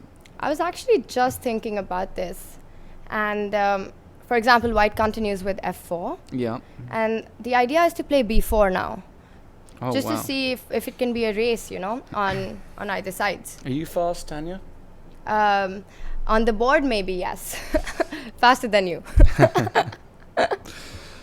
All right. Well, I tell you what, I will take white in this race, okay? Okay, I'm going to play F5. Okay? You don't care, I don't care. I'm going to play F5 and I'm going to say, do you know what? The big difference between this race over here, this 50 meters sprint, and your 2,000 The king. meters hurdle race over here is my king is here and your king is there. Right. That does And make... if you want to come, that's fine. You can come on the queen side. I'm perfectly happy. I'm just thinking, like, how do you plan to continue your attack? Is your idea to play G6 or to play F6? Or... I'd For like to exam- say I'm a man of mystery, so I'm not going to Okay. let you know. But basically, I feel like you can't allow this with black. Okay, just if you wanted to continue this line to see what's going on and who's faster. I might even If I go BC3, bring him up the board as well. you're just trying to scare me now. BC3, okay.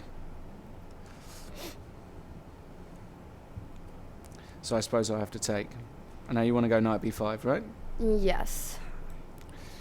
And you want to go queen b6. This is your idea.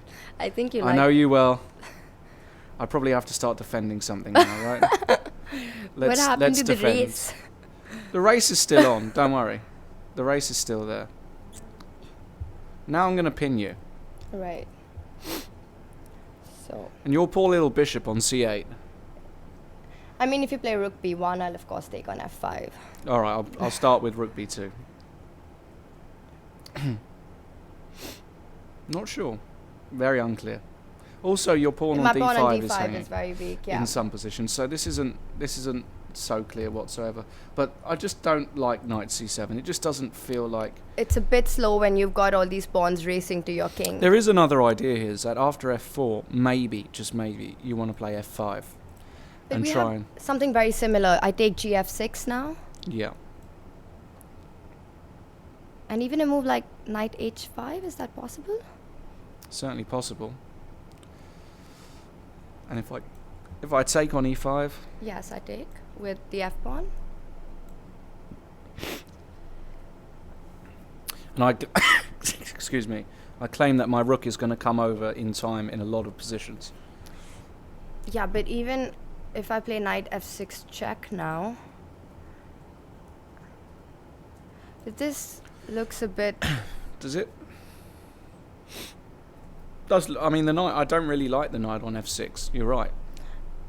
Maybe it's just a bit much, right? Yeah, I mean, having the f6 is...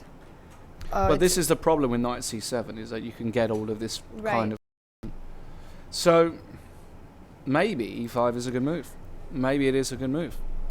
Let's have a look at that knight c7 and that little race you were pretending to win again. Right? I think we've had a look at that race, okay, Tanya? No, but it's actually an interesting line, Is I it? think. Okay. Yeah. So knight c7, you want to go f4, b4. I want to go b4. Right. Do I need to take this off now? Is that what you're saying to Yeah, me? my point is you have to be careful with a move like f5 because I take on c3 Mm-hmm. and queen c3 and your g5 pawn is hanging. That's also... You might want to... Oh, yeah. So Show actually, here, I missed it. We both missed this, yes. You can just take. Okay.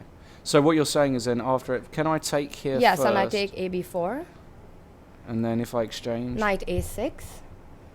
And that was the point of knight c7, that now my b4 pawn is protected.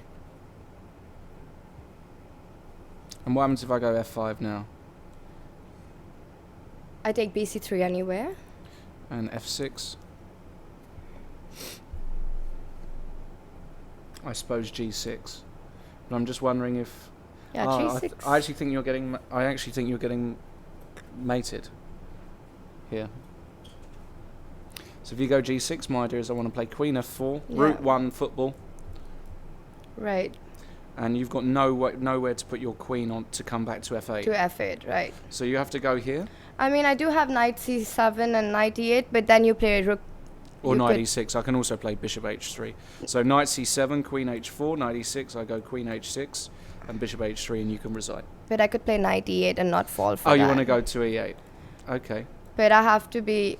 I mean, this Uh, does look dangerous, but let's have a look anyway. But what about H7? So I have to go C2 now, just to. And so, rook F4 and rook H4 is your idea. Yeah.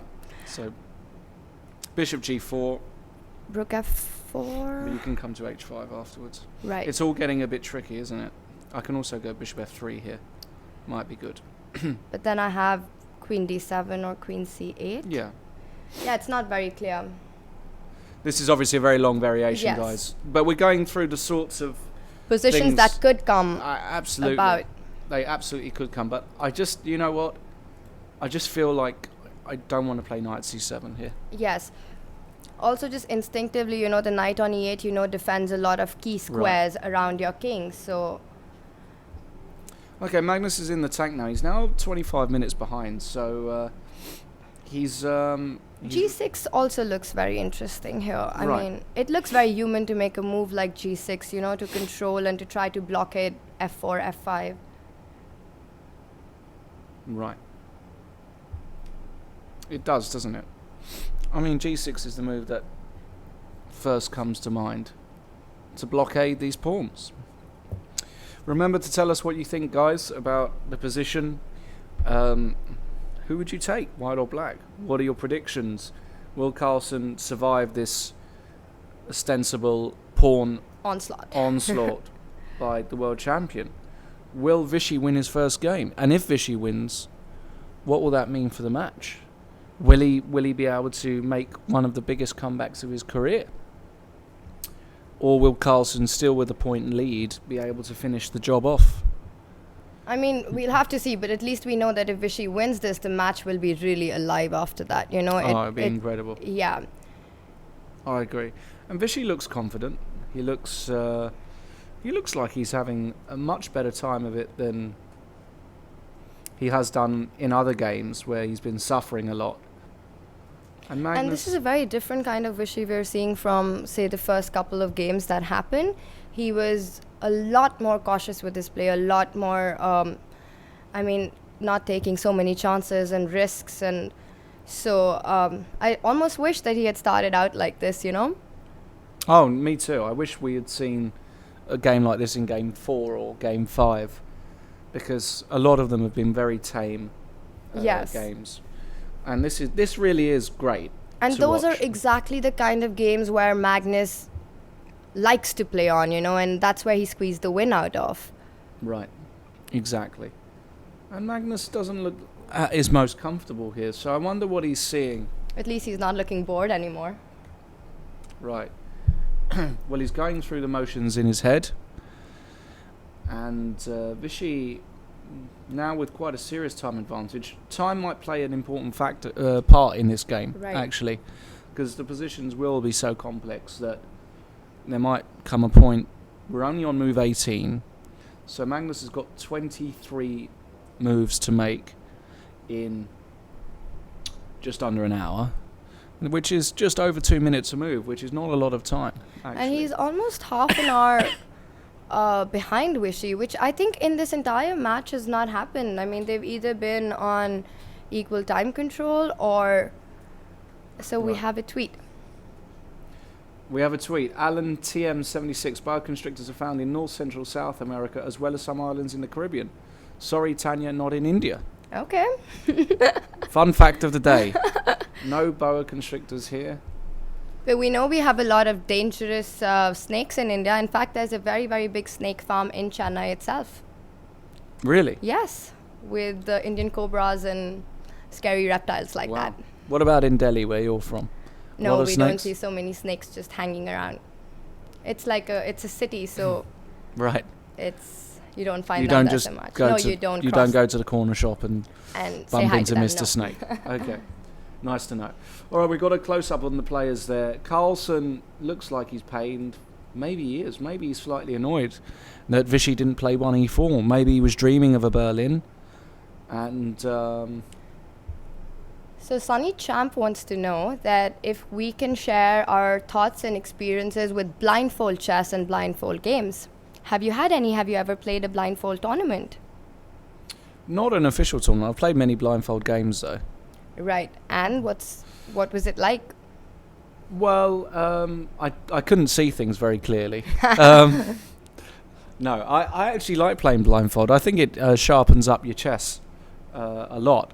And, I used to play it on, when I was playing a lot more chess. I'm playing now, but when I was playing a lot more, I used to, be on a coach from X city to X town with a friend, and we would just play a blindfold game. So I think blindfold chess can actually help your game, and you see these players, a lot of the time they don't look at the board. So I don't know about you, Tanya. Do you have a board in your head that you can refer to, or do you have to look at the board? So earlier this year, we had the first ever Indian Chess League. It was held in Maharashtra. It was the Maharashtra Chess League. It's a state in India. And we had the blindfold... not in the Maharashtra. I'm sorry about that. That's my bad. But in Maharashtra, there was a rapid tournament for women where we had the blindfold format, and there were 4 of the top women players from the country in each of the teams, and it was very, very interesting because you obviously can't see the board, and but we were expecting there to be a lot more blunders and people losing a lot faster. But I think over the years, your brain gets trained in such a way that it's not so bad. You can actually keep the position in your head very clearly till a lot of moves are made. So I was quite happy, in fact, with the way I did not lose so fast in blindfold like I was expecting. And I think it's tougher than it's easier than you might think it is. A lot of people find the concept of blindfold chess to be how do they do it? How do they play it? But once you've been in the game for a while, I think you just train your brain like that.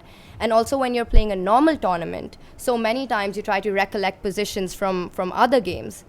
So the more you play chess, I think the better you become at looking at the board without a board in front of you, Absolutely, yeah. I mean, especially now with computers, looking at the computer screen so much. You've got this image, I'm looking at the screen that you can see on your bottom left here. When I close my eyes, I don't think of a 3D board with the pieces and nicely carved wooden sculptures. I'm thinking of that exact blue and white board. Right. And that's how I analyse my positions. So I actually find it a lot more difficult to look over the board, believe it or not, and try and calculate. I find it a lot easier just to close my eyes or go for a walk, and if I'm calculating a long variation, for some reason I can see things a lot more clearly in my head. Exactly. Even in a normal game, when you're calculating lines, it's like your brain has a real-time position in it, which is constantly changing, and you're following it there, And I think blindfold chess is a lot of fun, and it's not that tough actually. Magnus played a blindfold match, didn't he, recently? Yeah. Played against 10 decent players in the US. I think it was a sponsor event. That was I think he was playing against 10 lawyers actually. No, I believe it was in the US, and he won all 10 games, and that was simultaneously. So he had 10 boards in his mind, which was outstanding. He also played one in Norway with I think 20 kids. Right, he probably had another one in Yes. Norway as well. I mean, maybe one blindfold game at a time is easy, but playing 20 at the same time, probably someone like him can only pull that off. We have another tweet. I'll try and re-say it so it makes a bit more sense. Who is more natural as a player regarding Fischer random chess and either Vichy or Magnus? Excuse me. So in other words, who do you think would win in a Fischer random match? And for all of you who don't know, Fischer random is where you can shuffle the pieces on the back rank, and you have rearrange them in any way that you like before the start of the game. Right. And there are 960 positions, hence why it's called chess 960. So basically it eradicates this concept of opening theory, which a lot of Yes. people are claiming is making the current classical chess die because there's just too much opening theory. So I'm really on form today. I said there's no way he's going to play knight c7, and he plays knight c7. So he's played knight c7. So what's the idea then after f4? Is he really going to play with this counterplay? Is this his idea? Because f4 feels like a no-brainer to me. Right. I quite think that b4 is interesting here for black. I mean, it looks like the logical follow-up to knight c7. Quickly regarding that Yes. question about the Fischer random chess, it's very difficult to say. They're both extremely naturally talented players, so I don't think it... I think it would be really interesting to see a world championship in that someday. Yeah, but for the moment we're going to stick for classical chess, and it's not dying or dead just yet, as we've seen. In fact, a lot of people do believe that Fischer random could be the future of chess, because of all the opening preparation and computers coming in. Having a new position at the start of a game could be how we might see chess in say 20 years or so. Who knows? But for the moment, let's get back to the game. Right. F4 feels like a good move. Have you got any other ideas in this position, Tanya, apart from f4? Are there any other candidate moves we can discuss? Doesn't really feel like it, if I'm Yes. honest. F4 feels so natural here. I could go rook f2 or rook b2, one move. Of course, I want to play f4 next, but my idea is just to stop you from playing Right, interesting. b4. Interesting. So you want to get the rook off to stop me playing v4, but I'm going to say, Tanya, you know what? That doesn't stop me. I'm going to keep on going. Right, so white can win a pawn now. White can win a pawn, but what I'm claiming is that this pawn is very Right. weak. So you could go knight b5. Or even knight e6. Knight e6. And I win a pawn back by force. I do have queen e. Yes, you do, of course, even a pawn. I can win a pawn back by force. How good that is or not is not really the point, but I think... Okay, just to continue this line, if I go f4 now. Okay, so I assume I should take this pawn off on d4. So rook d1, or just Careful, because yes. these... You've got knight b3 Yeah, here, which there's- could be interesting. Well, knight b3, and then suddenly I'm just wondering It's if... still not clear, Lawrence, with queen Yeah. c3, for example, and you still can't go d4 because your c4 pawn is hanging. And this knight on b3, It's a it bit out of looks play. pretty, but it's really Doesn't not. look that pretty to me. Yeah. Okay, so that's one idea. So f4 there. Okay. So rook af2 is a potential preparatory move. Yeah, the idea, of course, you want to continue with your attack and play f4 and f5, but you just want to stop black from playing b4. But we have a move, and Vishy decided to go f4 immediately. It felt like the most natural Yes, move. of course. Plus, we were looking at this line with b4 earlier, but something here tells me, how close it... I think after f5, this is the line... I think actually he would do something different here. I'm not sure what exactly, but... Well, in fact, we've had a move, haven't we? Yeah, he's played b4. So, it's game on, people. Everybody at home, you should be very happy because it's one of those ones. Whoever's quickest on the opposite flank usually prevails. And Magnus is banking on having some counterplay against these pawns on the queen side. And Vishy is banking on checkmating Magnus. Yes. If Vishy fails to checkmate Magnus, Magnus is going to crash through on the queen side. Yeah, and And even that could- defending that position is going to be very tough Really because tough. you've weakened your pawns a lot. We have another question from Hoof-Hearted 95. I've heard beginners shouldn't use engines to analyze their games. What do you think about this? I agree. I think as a beginner you don't really understand what a very strong computer is trying to tell you. So I think instead having a human coach who can guide you through your early stages in chess is much more profitable in the long term. And until we have a comprehensive program which is a computer and can actually tell you exactly why this move has been suggested, Right. and break it down as well, because some of them are very complex ideas, I think the human element is still very important. Yeah, because a computer would just tell you, at least as of now, that what is the best move, but why it is the best move, it will not be able to tell you, and that's very, very important to understand. So I think in the beginning, I actually really believe that books are very helpful to study chess from as well. Absolutely. Yeah. There are lots of chess books available which you can get online and to study from them, because they explain you lots of ideas which a computer can't. But at an advanced level, definitely computers help you out a lot. Sure.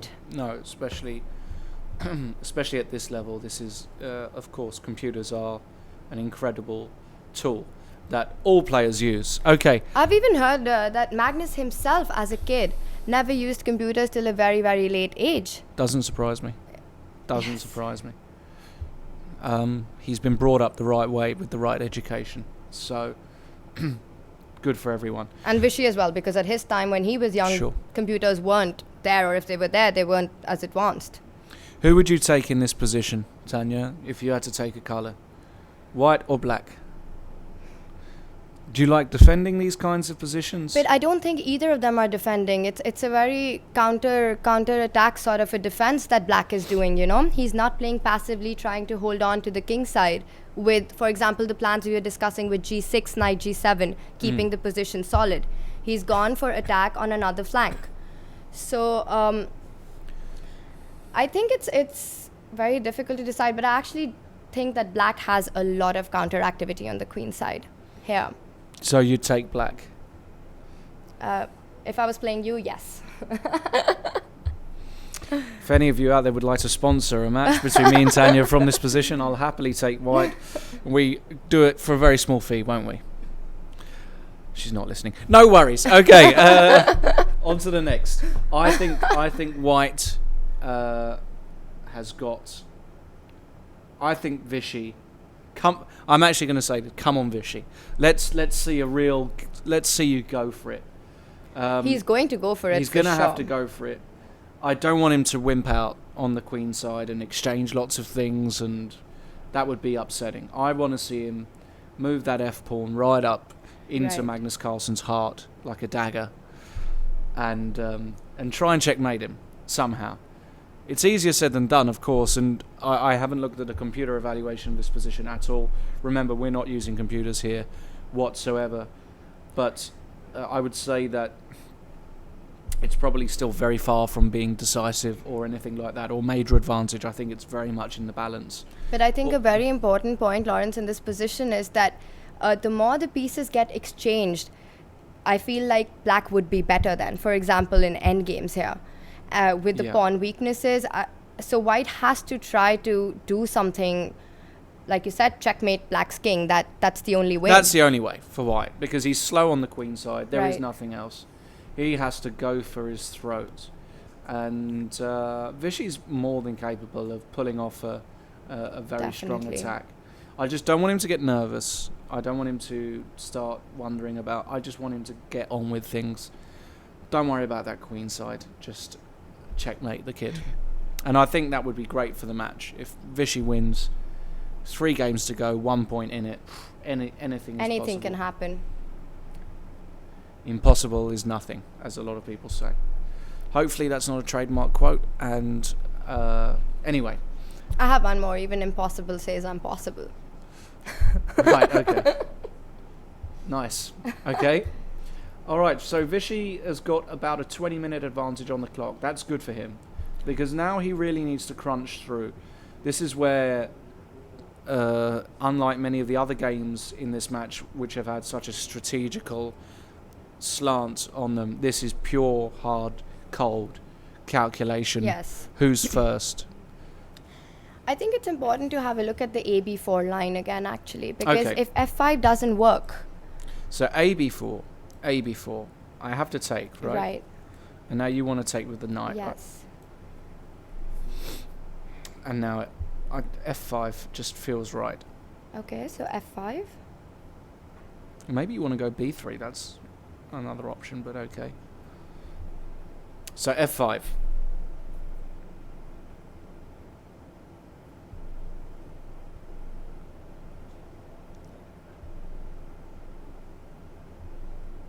I'm wondering if I can go queen A5 here.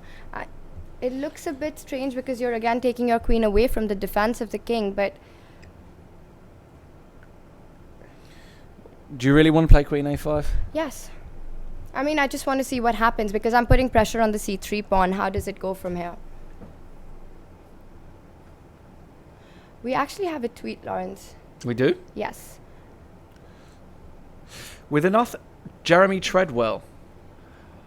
With enough effort, can anyone become a master, or is there a ceiling for most of us mortals? I'd love your opinions. That's a great question. Yeah. With enough work... Well, you know, there are a lot of people that say that. A lot of people get to a certain level through pure, cold, hard work and Right. very little natural talent. Right. But I'm not sure how much I buy with that argument, because I think you've got to have some innate ability to reach into grandmaster level, for example. What do you think, Tanya? I think definitely to get right at the top, you have to have an innate talent and huge amounts of it, and a lot of hard work that you put into the game. But to become a chess grandmaster, I think if you were to give it all and put in a lot of hard work, especially in your younger years, and work a lot at the game, I think you can really get to a very strong level. Actually, there are a lot of players like that, in fact, who through sheer hard work have become really strong chess players. But definitely to get to this level, you do need a lot of talent. Yeah, I think there's a big difference as well if we're talking about a standard master player. To get to 2100, 2200, I think pretty much most people can get there with a lot of hard work. To get to grandmaster level, though, I don't know. I think more than hard work is required. So I hope that answered your question, Jeremy. Now, back to queen a5. We just in gave our him analysis contradicting opinions. Well, that's fine. We both have contradicting opinions. I don't like queen a5, Tanya. Okay. I despise it. Right. That's very strong. All of your pieces are on the wrong side of the board. Okay, but I'm threatening to take on c3, so what's your next move? But is that even a threat? For example, if you want to go with your idea of checkmating with f6. I'm not sure I want to go f6 anymore. Okay. In this position. I might want to go knight h5.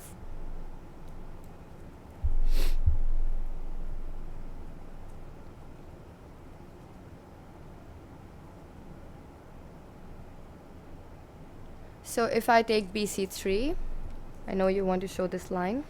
Well, I'm not 100% certain it works, but I mean, minimum I've got is, for example, rook f3. But I want to let's continue. Do I want to play knight f6 check straight away? I might even play that straight away.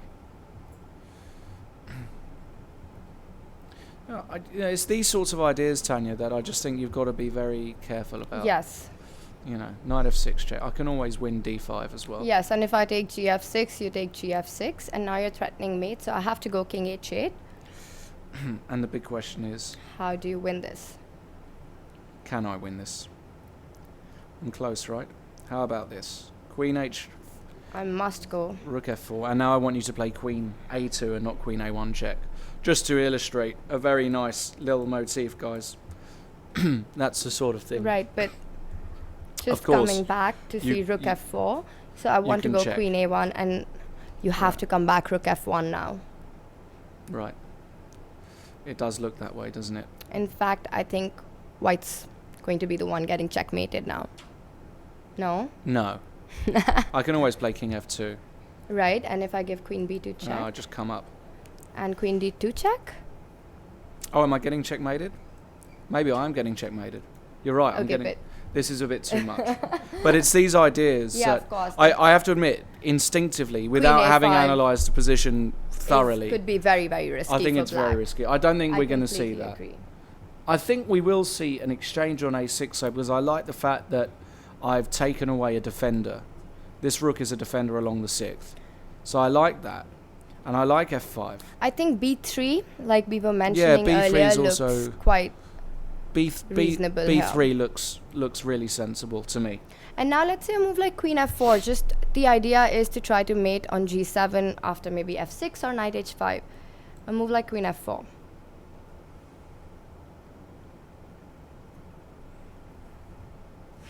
Yeah, the big problem is I'm a bit concerned about this guy. So if black goes b2 immediately, Well, I'm not sure if because you can also lose the b2 pawn yeah, actually. But I might just play g6 here myself, just to hold things up. But if I went f6 And now? then I bring my knight back. Right. And then We actually have a move. we have a move, people. So And we do, in fact, have ab4. So we're looking at ab4, ab4.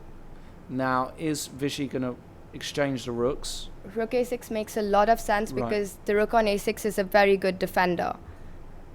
Right, I agree. I think he's going to take the rook off. I think we're then going to have knight takes. And then the fireworks will begin. And it looks as though we're going to have a change in commentary team in a few moments, at least. And Grandmasters Polgar and Ramesh are going to have a lovely time trying to work out what's going on here, who's winning the race. But you know, I really like this b3 move, Tanya. I really do. I like it more than queen a5. I like it more than b takes c3 because Right. b takes c3 you're just trying to get a pass pawn anyway. But b3 I'm only 2 squares away from queening. And actually all of these ideas about the rook lift, suddenly if I get all my pieces over here and there's no checkmate, this pawn just queens. Yes. And there's nothing I can do. So b3 and Someone has just tweeted saying that I look very tensed, almost as much as Vishy Anand. really?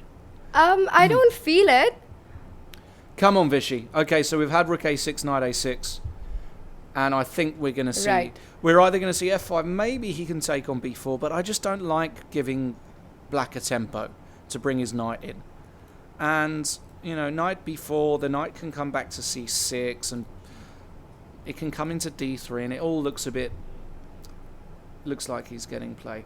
So I want to see f5, and I want to see chaos. And I hope everybody out there does too. Maybe that's what you're seeing on my face, because I think I'm also very, very excited about this position, Yeah. and it's going to get very crazy in the next couple of moves. Absolutely. And all 3 results are possible. It's really getting to a fascinating point. Probably the most fascinating position we've had in the match. Yes. Actually by far it's the most fascinating. And, you know, sometimes chess players want to see this. They want to see a bit more action. And we have a question from Jim Cunningham. Tanya and Lawrence, as chess IMs, can you make a living playing chess? What a nice question. Not awkward at all. Not awkward. I think we should move on to another question. Okay.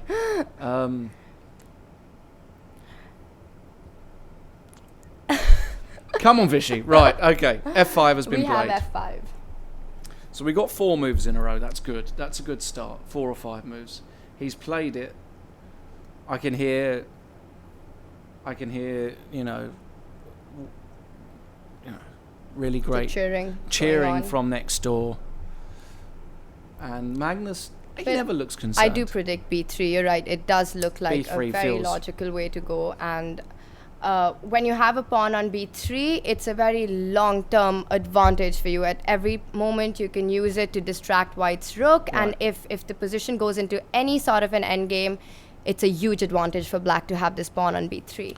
And you know what? This knight on a6, it's got a great route back to protect g7, which is the key Yes. square at the moment. Right. Vishy's got up from the board, and Magnus is now having a think, because it's now time to work out what happens after b3. He's having a look at those pawns. He's probably asking, why are you attacking me like this, Fishy? I thought we were friends. It's probably not. But no. And in the meantime, we're going to have a change of commentary team, and what a great time for them to come in. Grandmasters Polgar and Ramesh are going to dissect this position for everybody there. And myself and Tanya, well, don't know if we will be back. All depends what happens over the next few moves. But for now, let's welcome Ramesh and Susan. Thank you, Lawrence and Tanya. And indeed, it's a very fascinating moment in the game. This is Susan Polgar back with Grandmaster Ramesh. And White has an amazing attack going. Yeah, Black, exciting position. Very exciting position. This is what Bloodbath. we've been waiting for, I think, all this time. And Anand went all out for the attack. He has 3 of his pawns on the 5th rank, attacking against Black's king. The knight is about to jump also to h5. The queen from c1 at the right moment can also just swing over to the other side of the board. It's an absolutely fascinating position. I would be very nervous if I'm black. I have to be honest. I would be too. I played similar positions with the white pieces. I always enjoyed them, and I'm not saying that the computer may not show how to hold this game, save this game. Perhaps the computer can, but I think humanly it's extremely difficult to play this. Yeah, at least risky. Very, very risky. White has actually several plans that White can go for. One is to try to push the f5 pawn forward to f6, and let's just show our viewers what may happen. Let's make a black move, b3 for example, or take, and f6. And now usually black would try to keep the position closed, and if he does with g6, then the queen could come quickly swinging to the other side and going all the way trying to checkmate there. It's really hard to defend against such attacks when the queen gets there near the black king. And let's go back. Okay, we can show that. Yes, king h8, queen h4, let's say b2, queen h6, almost giving checkmate, rook g8, and right away we cannot do it because the black pawn is about to promote. But the idea would be to bring that rook out and then help the queen to checkmate, either simply or by sacrificing the queen, and then checkmate with the rook on the h file. The knight on a6 seems to be out of play. Yes, indeed. So let's go back. So this is one game plan for Anand, to push f6 and weaken the dark squares around the black king. And the other game plan is to play knight h5 and then try to sacrifice the knight on f6, or push f6 anyway. But knight h5 and the knight f6 check, with the idea that if the black pawn captures, then the white g pawn captures back, and then the queen again swings over there to have a devastating attack.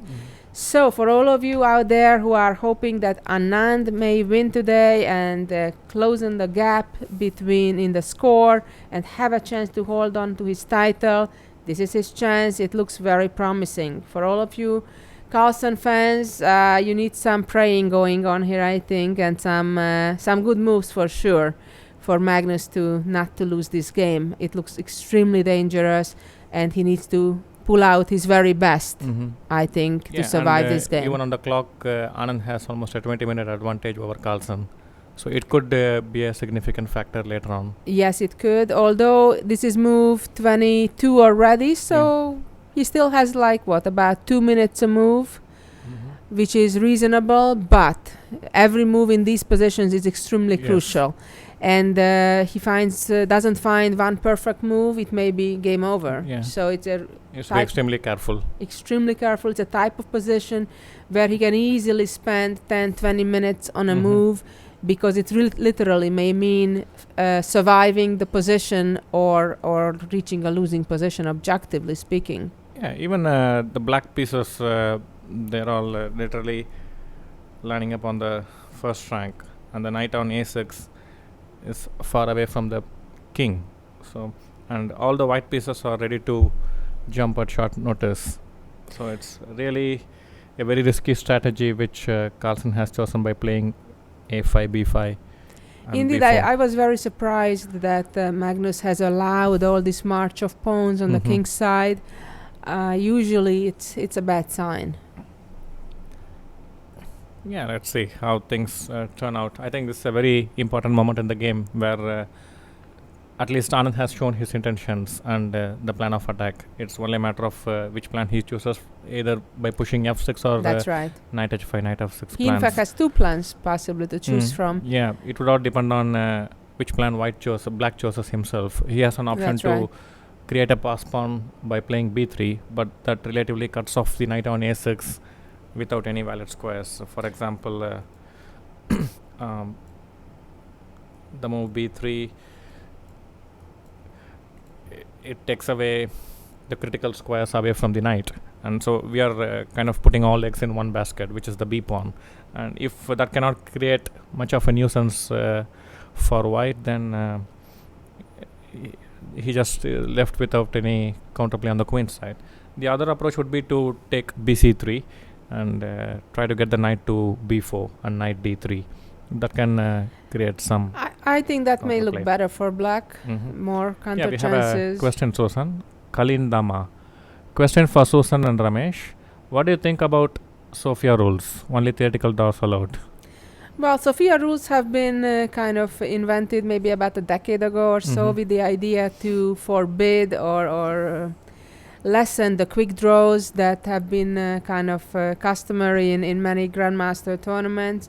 I personally fully support it. I think it's a good idea because after all, chess is a sport, and in sports that it shouldn't be allowed in general, I think, to just basically take a early day off, I mean, you're there, the fans are there. In this case, you are all there watching, the fans are there. So I think it's especially in cases where the players are playing for significant prize funds, like this match where they are playing for $2.55 million, or other professional events where they are playing for hundreds of thousands of dollars prize funds.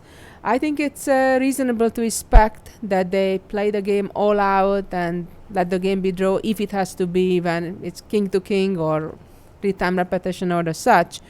On the other hand, I think for amateur tournaments, it is an unreasonable expectation that people who pay their own money to go to an open tournament and then they take their vacation, for example, and so on, or other professional players who don't get any significant conditions also have to invest in just getting there and make their livelihood by winning the prizes. It is understandable that they may take a draw if it suits their situation in the tournament or winning the prizes.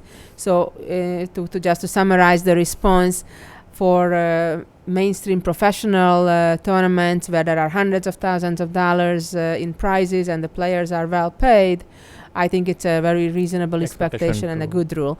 For open tournaments, I don't think it should be enforced. Yeah, I'm in agreement with that.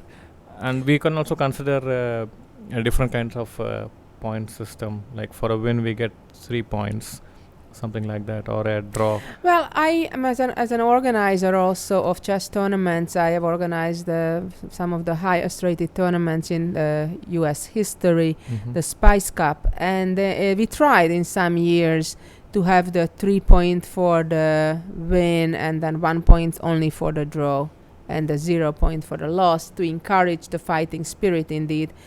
And I didn't really think that works terribly well because, first of all, in some games of chess, as we've seen, long fighting games, it can be an end game, a hard-fought game, and the game is a draw. So I think it's in a way unfair to penalize the player. So I'm a lot more into the Sophia rule idea than the different scoring system. Yeah, and we have Michael Doyle. Please say hello to all the YouTube viewers, guys. We have a game. Yes, indeed. Yes, and indeed. Hi to all. Everybody. We Hello. appreciate all of you following us. I know there are hundreds of millions of people watching us daily here in India. And of course, most of Norway is watching, we know that. And all around the world, people are watching.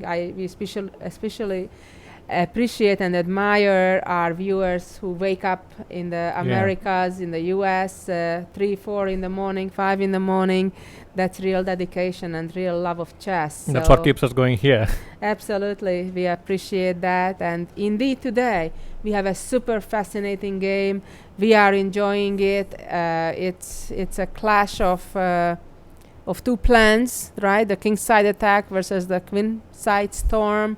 So we'll just see if I think the whole generation would just go by White's position. He has a strong center and an attack on the king side, yes, and the queen side counterplay seems just not adequate or a bit too slow, with not enough forces. yes, I think that is the traditional way of looking at things, right? absolutely.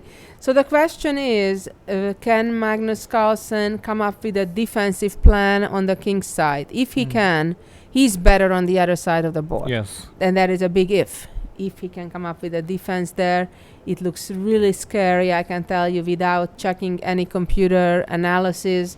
And to all our viewers out there, we're not checking the computer evaluation or computer analysis, so I'm not quite sure what the computer thinks. But I would not like to be in Magnus's seat right now. Yeah, we have one more question, Susan. Sunil Malik 84. To Susan, please share your feeling about the chess capital of India, Chennai.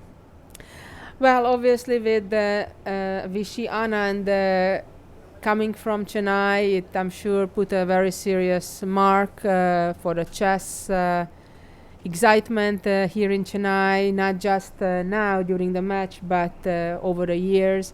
And I also know international master Aaron came from Chennai, and there are how many grandmasters here? 12 grandmasters. That's amazing. That's a lot of grandmasters, and I think more in the making, as we know. We talked earlier today about a 14-year-old little young boy who just made a grandmaster norm, and Vishy Anand today, very unusually for compared to all of the other games, keeps standing up, walking. Yeah. He seems very confident and in good spirits, and It seems he has shaken off the bad feelings he had about the two games. I think so. It's probably in the past. And it seemed that all the stars have aligned for him today with the opening choice and some of the other choices later in the game that Magnus chose. So I think things look very promising for Vishy to be back, not just in the game, but in the match. Indeed, if he would win this game, that would be a huge comeback. Then there are only 3 games left, and Magnus would be in a much more nerve-wracking situation than he was until today. Yeah, if this game goes in White's favor, I think it will be the triumph of the strategy where the central strategy. When Carlsen chose to play c4, he relinquished all the pressure on the center, White's center. And normally it's a good idea to open up the center if one of the sides is trying to create a flank attack. But in this case, by playing c4, he ruled that option out quite early. So that's a very committal decision he took, and we will see whether it's a good decision or not. Yes, I think this is a very critical moment in the game right now. His time is, by the way, going down rapidly. Yeah. We can see he's down to 38 minutes, and it's still move 22. That means he still yet to make... Almost a half an hour lead for Anand. That's right. Yeah. He had to make another 19 moves. So let's see what move he'll come up with. If black would want to play f6, that's very risky as well, because it opens up the g file. Immediately we can show that to our viewers. White could just exchange, could push through as well, but rather probably trade and then push maybe e6 or knight h5 immediately. Looks very, very dangerous also, opening that g file. If black himself in our current position would play g6, that of course would just invite White's f6, and then the queen maneuver, trying to checkmate. Delay it a bit and try to get queen f4. Yeah, White is in no rush indeed. He could play f6 immediately, F4, or could just h4. bring the queen immediately to the other side of the board.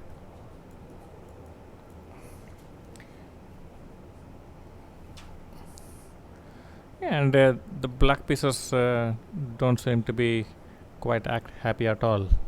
The knight on a6 is far away from the king side, and the bishop c8, queen on d8, rook f8.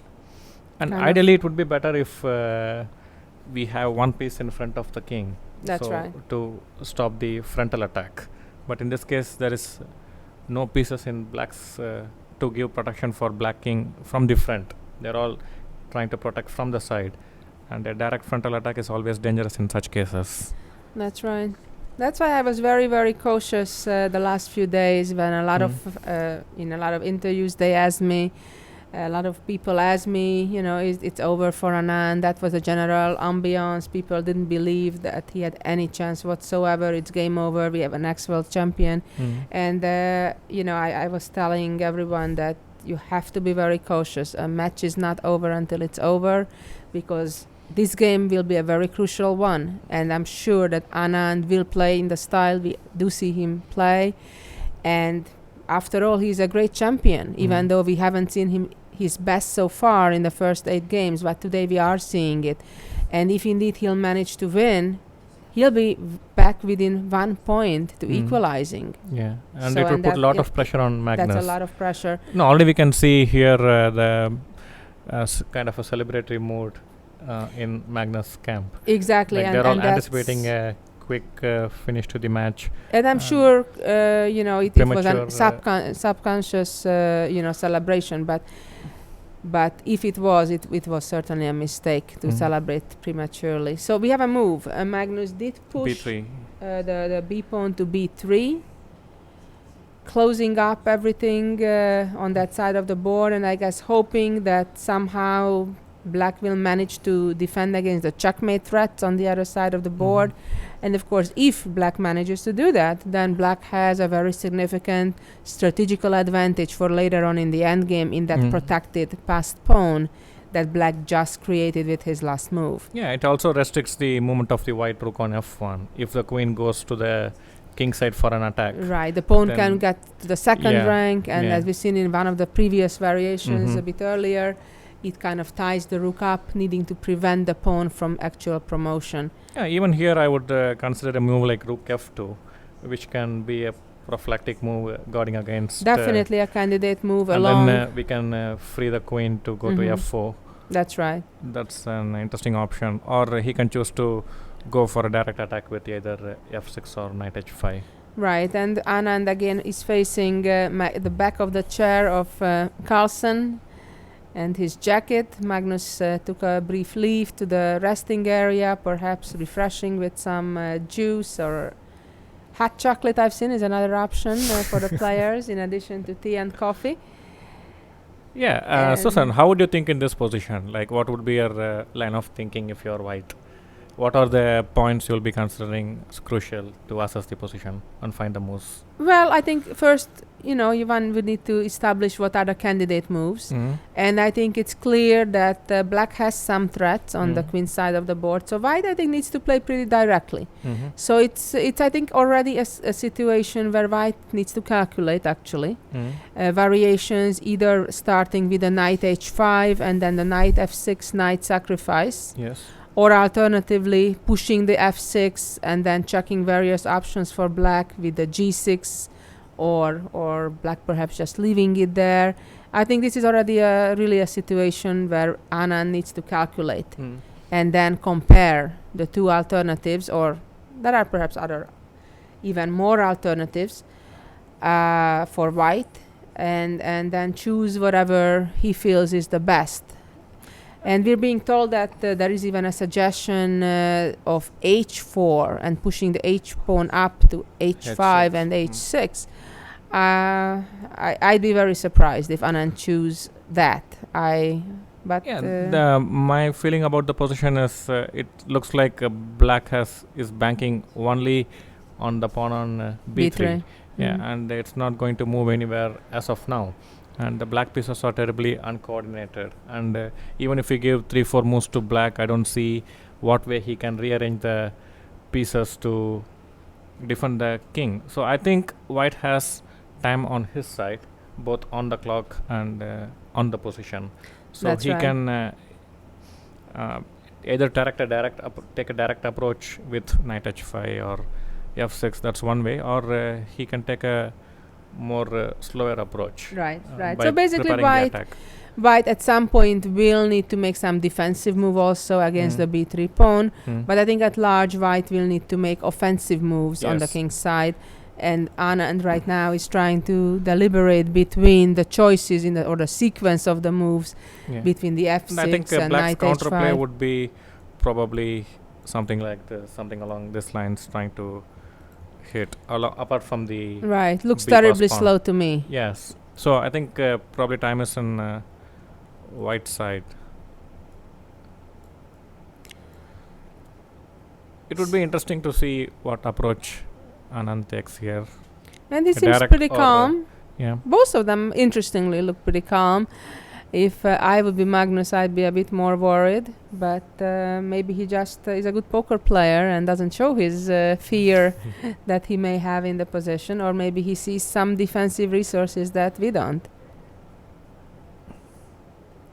Well, one idea for Black is to try to play kind of b2 immediately if, let's say, knight h5, with the idea that if then the White queen captures that pawn, then queen captures the pawn on g5, and that would be perhaps a relief from Black's perspective. Yes. So that's why perhaps the idea of White playing h4 to protect Makes the sense, pawn yet another time. Although compared to the f6 plan, I don't think there is any need for h4. In fact, in that game plan, the h4 square h may square be for the very queen. important for the White queen.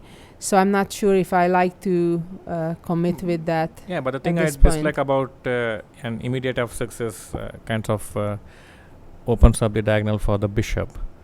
So I think the timing would be crucial in that case. In that Right. case, as you said, he needs to calculate it well and go for it. Right, so we may see quite some time that Anand will be thinking right now. Because this is a crucial moment. He has a lot of time. So far, he managed his time very well. He still has more than an hour to make the next next 18 moves. Yeah, that is also quite important in such high pressure games. Absolutely. Even if we get a good position, but if we have problems with the clock, then that could spoil a lot of things. So he is managing both the position as well as the clock really well. Yes, he is indeed. And we cannot say the same for Magnus Carlsen in this particular game. He's quite probably in the behind first time on in the clock. match, there is such a big difference in the clock. Yes, indeed. So the question is what to do for Anand at the moment. There are two main plans, one connected with the f6, the other one with the knight h5 and knight f6, or knight h5 combined with f6. So those are the kind of three different plans. Yeah, the pawn on d5 also can give some headache to Black because the queen is kind of tied down to the Yeah, but I think that's Black's least of Black's problem immediate here. worries.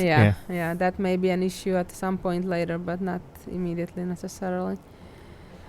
Yeah, so we were in the first half we were discussing about how do we improve our calculation and those kind of things. And regarding endgame work, what would you suggest? And what would be the right time to start working on our endgames?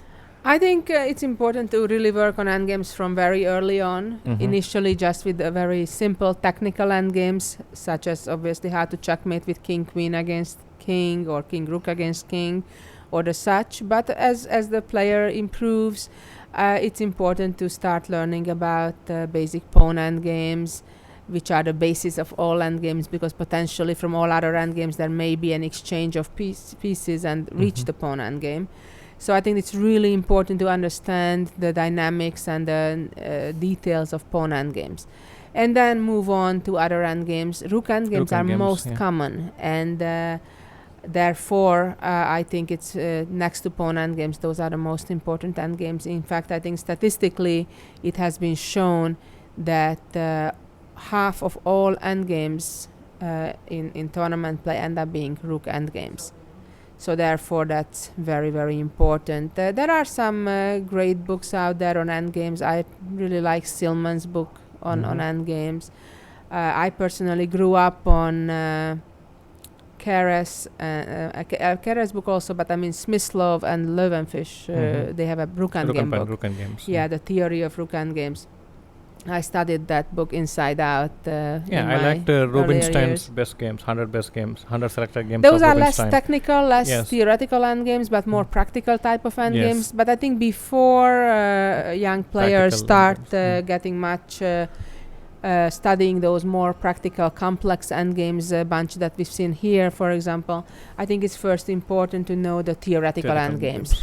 So from then on, when you reach to the more practical endgames, you would know when to transpose to which type of endgames and which endgames are drawn versus won or lost. Yeah. So I think it's important I to also start liked out when I with was that. young. I think I read Rubinstein's basic chess endings.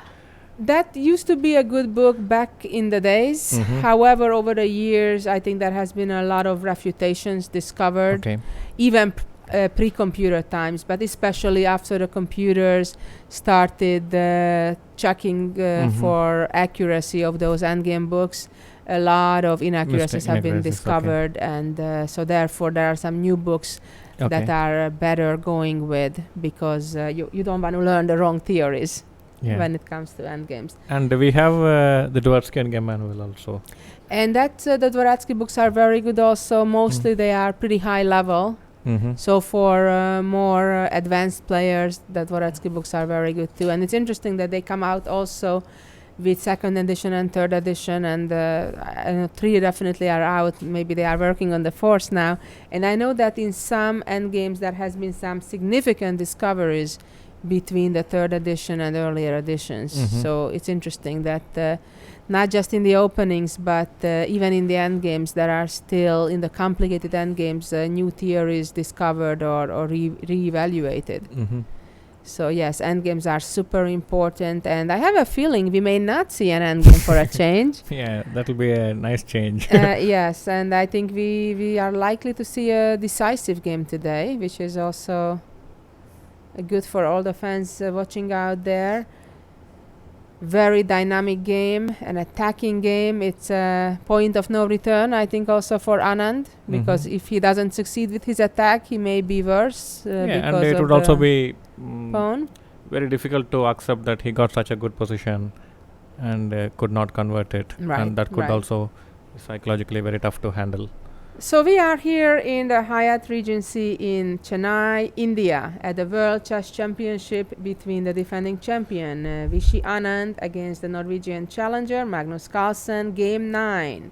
If you just joined us, this is Game 9. The score is 5-3 to the challenger's favor, and we're having the most dynamic, most exciting game yet in the entire match.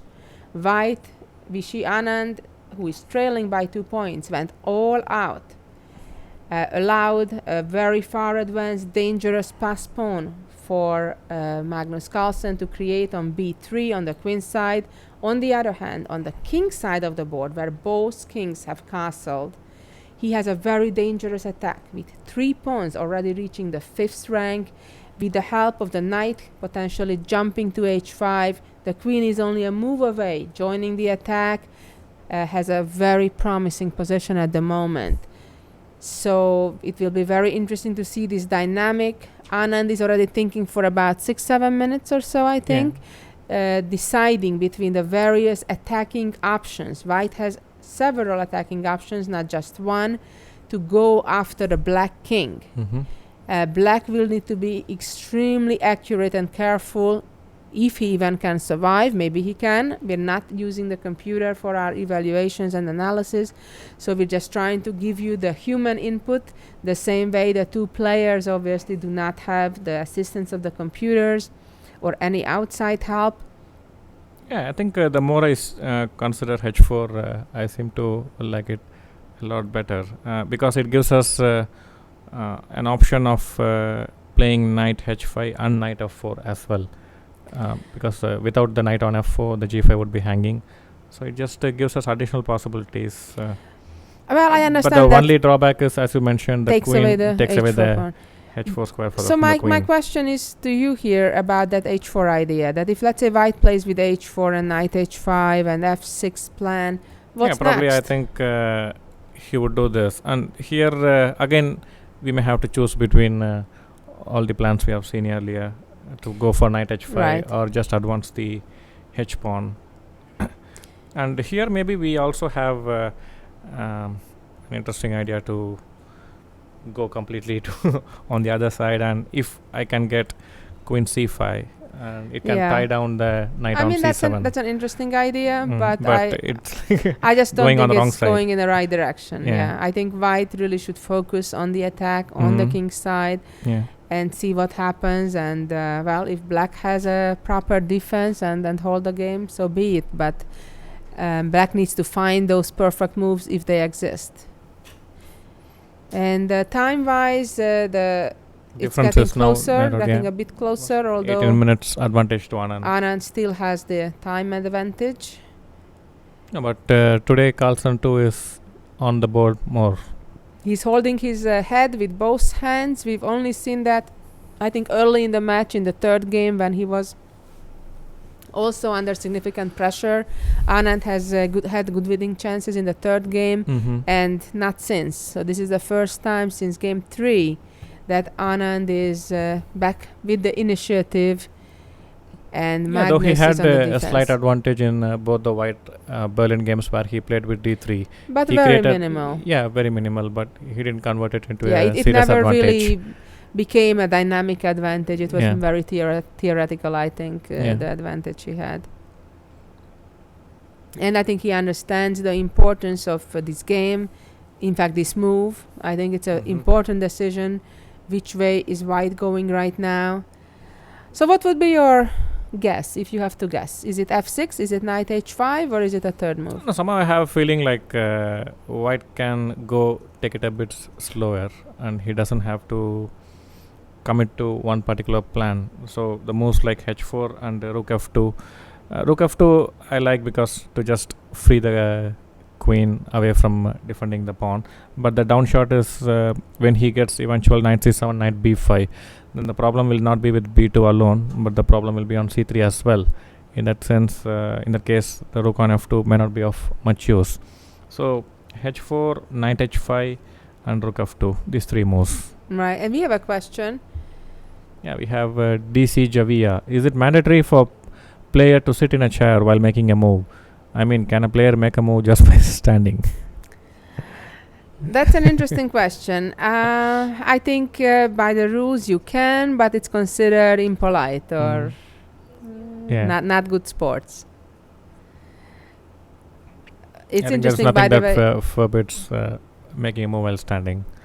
When I know that some kids who are still, of course, not at this level, beginner players or intermediate players, sometimes some kids like to play standing, actually. They don't have the patience to sit. I have one of my students who likes to, he prefers not to look at the board while thinking. He thinks that kind of distracts him when he sees the pieces on the board. But I'm not sure how. Well, I know some good grandmasters even who do that. It's very common for grandmasters to start looking up, or moreover, if there is a screen to look at, like for the players here, when they go back to their resting area, there is a screen, the same screen you would see on the lower right-hand side of the screen. They see that as well. Because actually sometimes they say, some grandmasters say that you see the current position on the board, but in reality you need to envision a totally different position and evaluate that. So that's kind of the rationale behind. I think that is where the lesser lower rated players have difficulties, and they imagine the wrong pieces in the wrong square when they superimpose the position in their mind. And with the position which they are seeing with their eyes, they tend to misplace the pieces somehow. And talking about imagining positions in your head and blindfold chess, in fact, actually I know that most of the top players play blindfolded extremely well. Perhaps not exactly on the level as they do seeing the board, but not that far behind.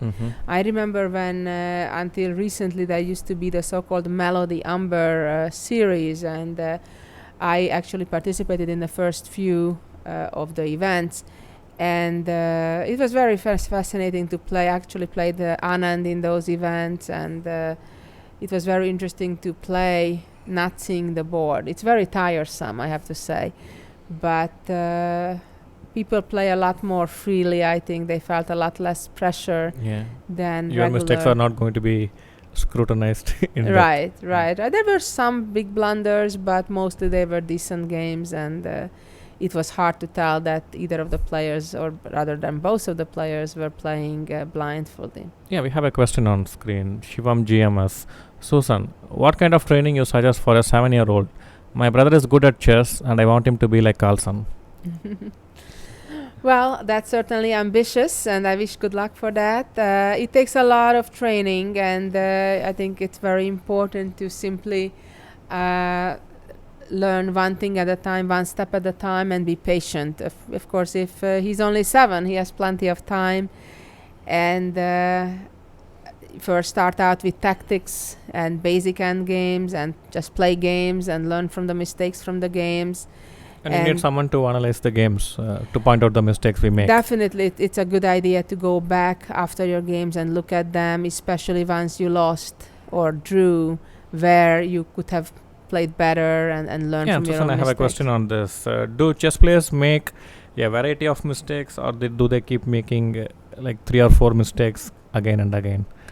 It's very common that a player would repeat the same type of mistake. For example, being overconfident, or underestimating the opponent's resources, or or getting in time pressure regularly, or there are. So the weaknesses kind of become a habit as well when we keep making them over and over again. Exactly. It's so really before it becomes a habit, it's better to come out of it sooner. That's right. It's better to notice and analyze your own mistakes and try to get out of them as soon as possible, indeed.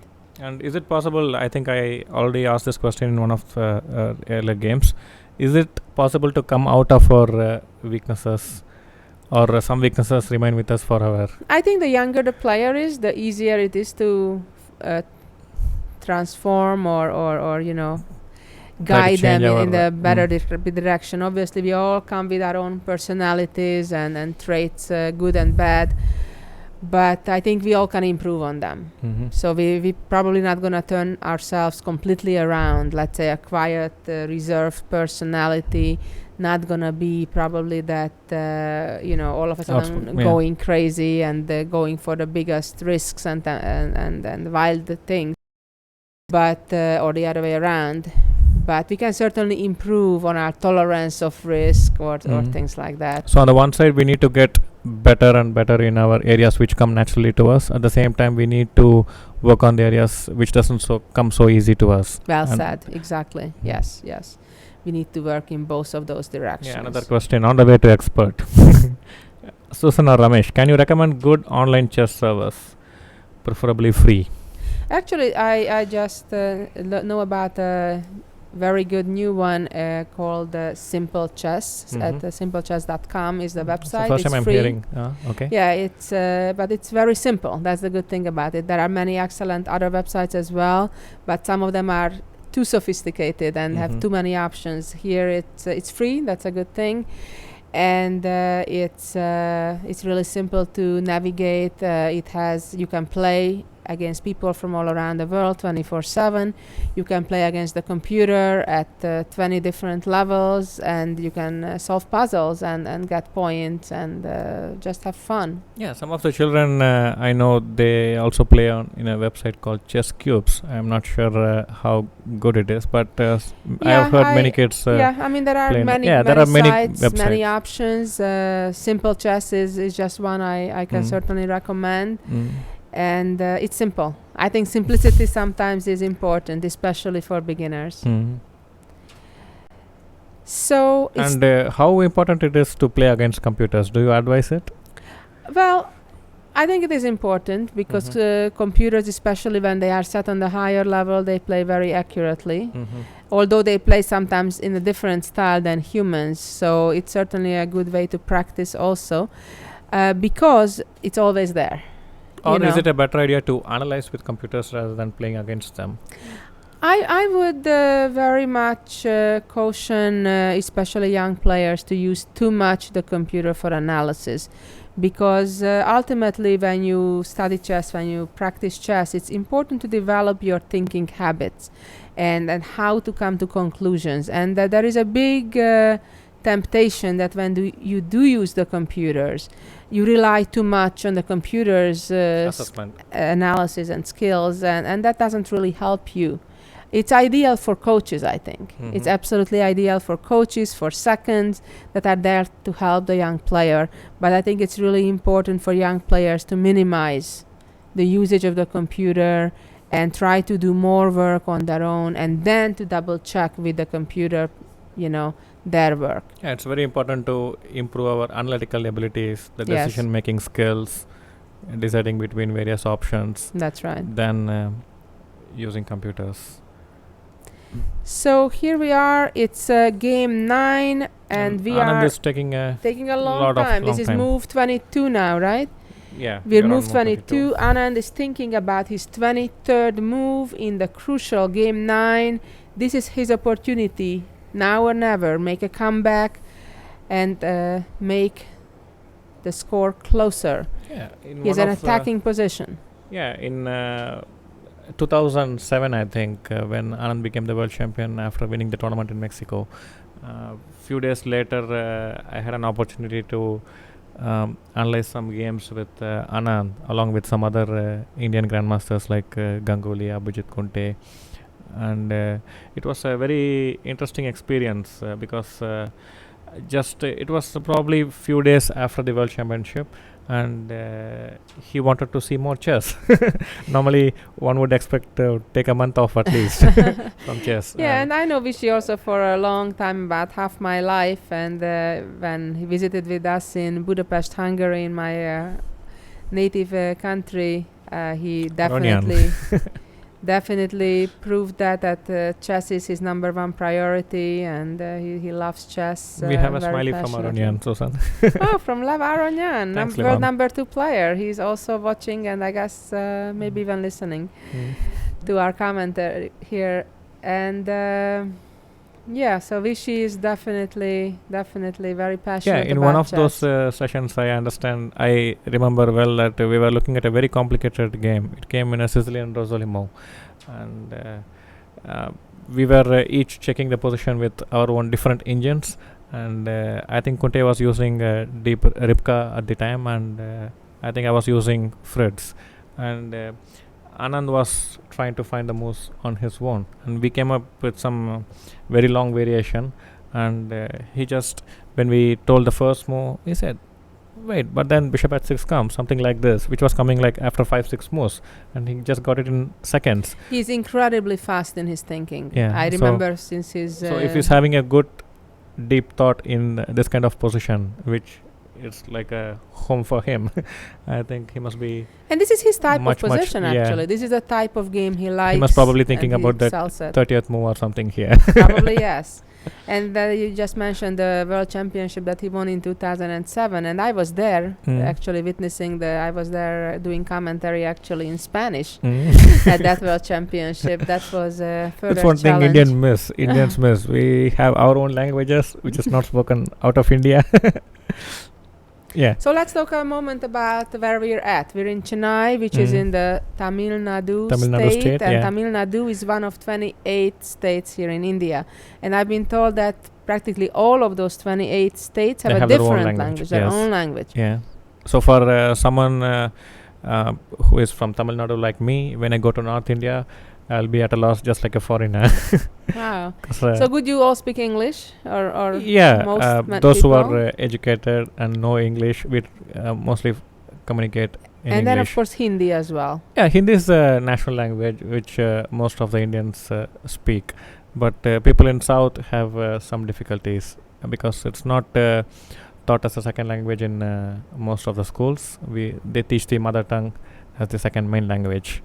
So it's really difficult to learn if you're a South Indian language of Hindi. So how different is, let's say, Tamil from Hindi? Yeah, very different. We have some words which are common, but otherwise as it will be like a completely new language. And also the writing is very different. Yeah, writing, everything is Everything. completely different. Indians must be very smart people, because many people I'm speaking to, most people speak 2-3 languages at least, some Yeah. even more. Yeah. So how can you learn all those languages? Yeah, English is mostly taught at schools, so most of the children who go to schools, they know English and they know the mother tongue which they learn state. at home? Yeah. And most of the kids, they're trying to learn Hindi as well, so that's at least 3 languages.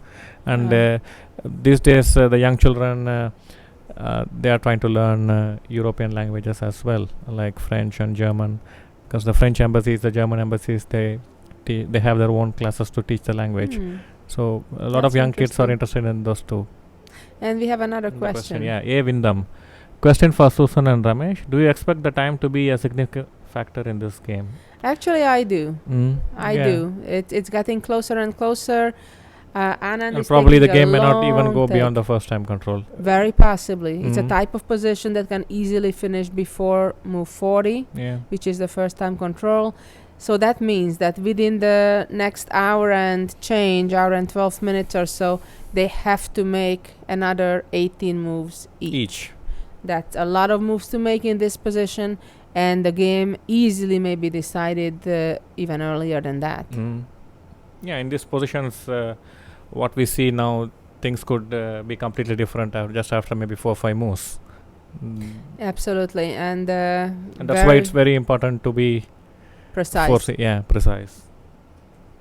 So it's hard to read Magnus right now. Is he worried, or is he comfortable? Is he given up in this game? It's hard to read him. No, I don't think he will ever give up unless things are Well, totally I lost. It's not really if he gives up or not. The matter but he is, can is it have a objectively premonition. Yeah. lost, or is it objectively defendable? That's really the question. And of course, being in the game, playing the game, he may have a He will better definitely be feeling worried. of that. He will be definitely yeah. worried the more he looks into the position. Looks Well, at the position. what I think. happens in such situation, especially when your opponent takes such a long thing, that you try to foresee what your opponent will do, and you kind of keep switching hats when you play chess. You constantly, obviously, you play with the black pieces. Let's say in this case with Magnus' situation, but you constantly need to think, what would I do if I'm white, right? So whether it's Anand's turn or not, he needs to think that, okay, if knight h5, what will I do? Let's say he'll play knight c7 and then f6, what will I do? Or if f6, what will I do? So he needs to do those calculations just like Anand does right now. So even though it's less pressure on him at the moment because his clock is not ticking, but in reality he needs to do those calculations just as much, especially given the fact that he was behind on the clock. So when Anand makes his move, whichever it will be, and if it's one of those moves that Magnus will anticipate, if it's f6 or knight h5, especially the most forceful type of moves, we can expect Magnus to play actually quite quickly. So possibly. what you're basically saying is during the game when our opponent is having a deep thought, it's a good thing to ourselves give a good thought and try to anticipate how things are, in what direction the things are going to go. Exactly. So would it be a nice idea to do the same thing in training as well, or just try it out on the board directly? No, definitely. In general, it's a good idea to practice in training as much as possible the tournament circumstances.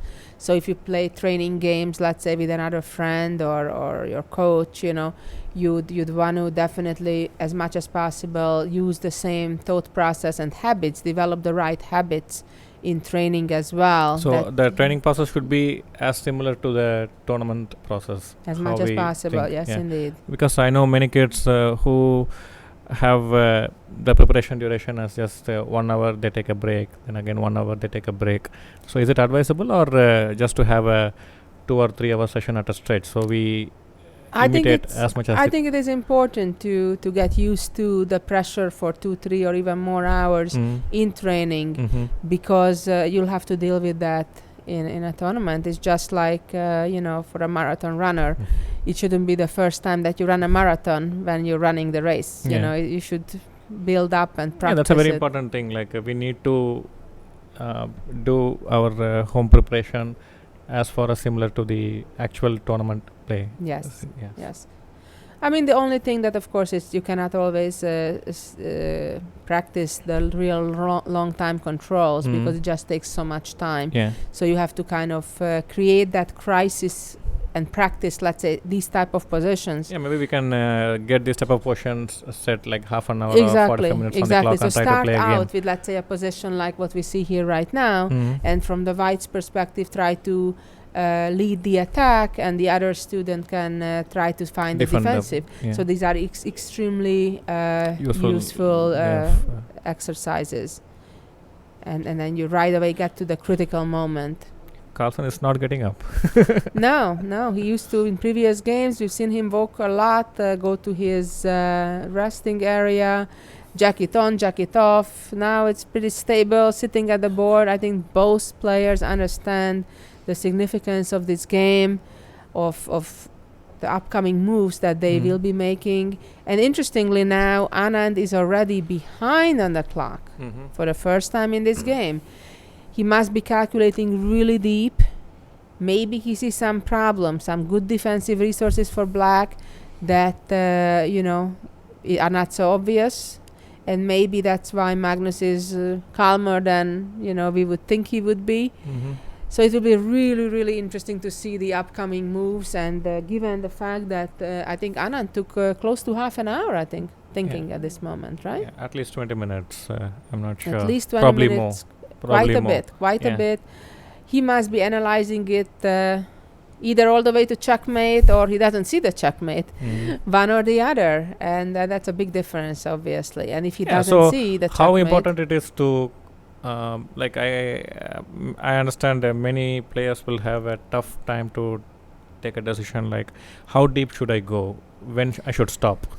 Well, in a position like this, I think you really need to go pretty deep, because either if you have the time. If you have the time, because for example, the variation with knight h5, it involves a potential sacrifice of the knight on f6, which is a huge commitment, giving up a knight. Yeah. So actually you either see it all the way through to basically checkmate, or you may be better off going for the other line that doesn't give up the knight and play with f6. But even there, you need to see if how you will break through, because strategically, actually, black is doing fine with that b3 pawn there. Yeah, we have an observation from Hikaru Nakamura. Looks like Anand has finally come out swinging. Today should be interesting. And of course, for those of you who are not following the world of chess that closely except this match, Hikaru Nakamura is one of the world's top players. He is born in Japan but grew up in the United States. He represents the United States, and he is also excited to see an interesting I think game. he has a good score against Carlsen. Is that the case? I don't remember exactly. No? But they are pretty much the same generation, and they played recently in St. Louis at the tournament. That was the last warm-up for Magnus Carlsen. So I do expect Hikaru Nakamura to potentially be one of the challengers for the World Championship in the upcoming years. He's still very young, about Magnus's age. Yeah, we have a lot of exciting youngsters who are at the top already, who could be potential challengers. Absolutely. In addition to Hikaru, of course, Fabiano Caruana, who is I think even maybe a year or two younger, and then Karyakin. We have a bit older but more experienced Levon Aronian, who smiled at us a bit ago. So all those players are contenders in the upcoming years for the World Championships. And from Anand's generation, we have and that's quite remarkable that, yes, indeed, from the guys who are around 40 or even a bit over, Kramnik is still there, and Viswanathan Anand, obviously is still the reigning champion, and he can even give it a further try after this championship again.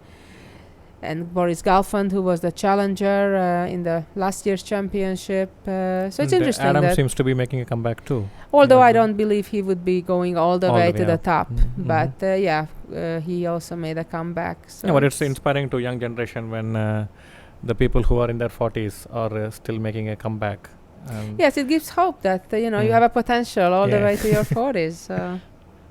Yeah, we have a question. Have you ever missed a mate in 1 or mate in 2 in your own GM games? Yeah, many times probably in the analysis. I'm not sure. I guess in Blitz for sure. Yeah. Yeah, mate in 1 normally it's mate hard in to 1 miss. usually not. But mate in 2 may have in especially shorter time control games. but it's pretty rare. But making mistakes is not so rare, I think, at Mistakes, even at of grandmaster course. levels. Yes, Yeah. of course. So Anand is under half an hour on his clock. So now Magnus Carlsen has the time advantage. The question is whether the position objectively is holdable. If it is, then he has a decent chance to find those moves.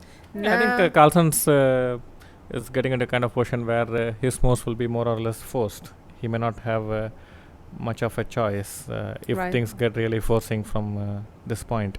So Anand needs to be very responsible in his calculation and not miss out on the correct defenses. I just remember another defensive idea for black, and if we can play those moves on our analysis board. If white plays f6 and g6, and white brings the queen to f4 with the idea, as we shown earlier, black may at some point, it may be risky as well, but just the idea, play h5. Yeah, I think. And if, well, if white some point, takes yes. with the en passant the pawn, then actually black could perhaps hide behind the white pawn. Yeah, such pawn I would and, call it an umbrella. It yeah, protects you from the rain. umbrella, yeah. Yeah, but of course, as you pointed out, white doesn't have to take the pawn that way with en passant, but rather could move, put more pressure on the h5 pawn and sacrifice the knight in order to open up the position against the black king by the knight sacrifice on h5. So that's just another idea. So the time is ticking, clock is ticking. And Anand also has many options available here. It's not like his move Yes. is completely forced. Not So at that all. makes it difficult too, because it's very easy to make the wrong decision, choose the wrong move when we have so many options. So we need to be very careful when there are too many choices to choose Right. from. But with so many moves still to be made, 18 moves to reach the time control, he'll really have to make a move sooner than later. He has only 26 minutes left at this point. But technically, like another 8 moves would mean okay, we don't have an increment here. Otherwise, we would get a extra 9 minutes if there is a 30-second increment. Right, But but they here we don't don't. have. We don't Yeah, have in the- some tournaments, the players are getting 30 seconds extra from move 1. Yeah. Not here, only from move 61. If the game ever reaches move 61, only then they would start getting the additional 30 seconds per move. And we can see that Magnus Carlsen is holding his head again. He's getting back into full I think focus. he understands the danger clearly. Definitely. He understands that the move is coming because the clock is ticking down. So he knows that he'll have to be ready for the response, whichever direction that Anand will be going towards. Yeah, and what do you think Kasparov would do here before he, let's say, like after b3? What would be his first action off the board? He would start Removing the watch? removing the watch, start pulling the chair closer to the table, understanding that it is a critical moment. He definitely would understand that, just as Anand did, and try to calculate as deep as he can and try to come to the objectively correct answer, choose the right move. I think he Miles was called also him the thousand-eyed monster. He sees everything. And of course, Garry Kasparov it was his strengths, these type of attacking positions. He was extremely good while he was still actively playing in leading such types of attacks. And Magnus stood up from the board, went back to the resting area, and Anand is still thinking on his next move. Now under 25 minutes on the clock. Let's see that move. It must be coming very, very soon. It's a big decision. Yeah. It may be the decision whether he'll remain the world champion or he'll have to give up the title to the challenger. And we're also having a break now. We're having our co-commentators taking over for the next hour of the game. It may be the final hour of the game and maybe not. It's International Masters Tanya Sajdev and Lawrence Trent continuing on with the excitement that's ahead of us. Here comes Tanya and Lawrence.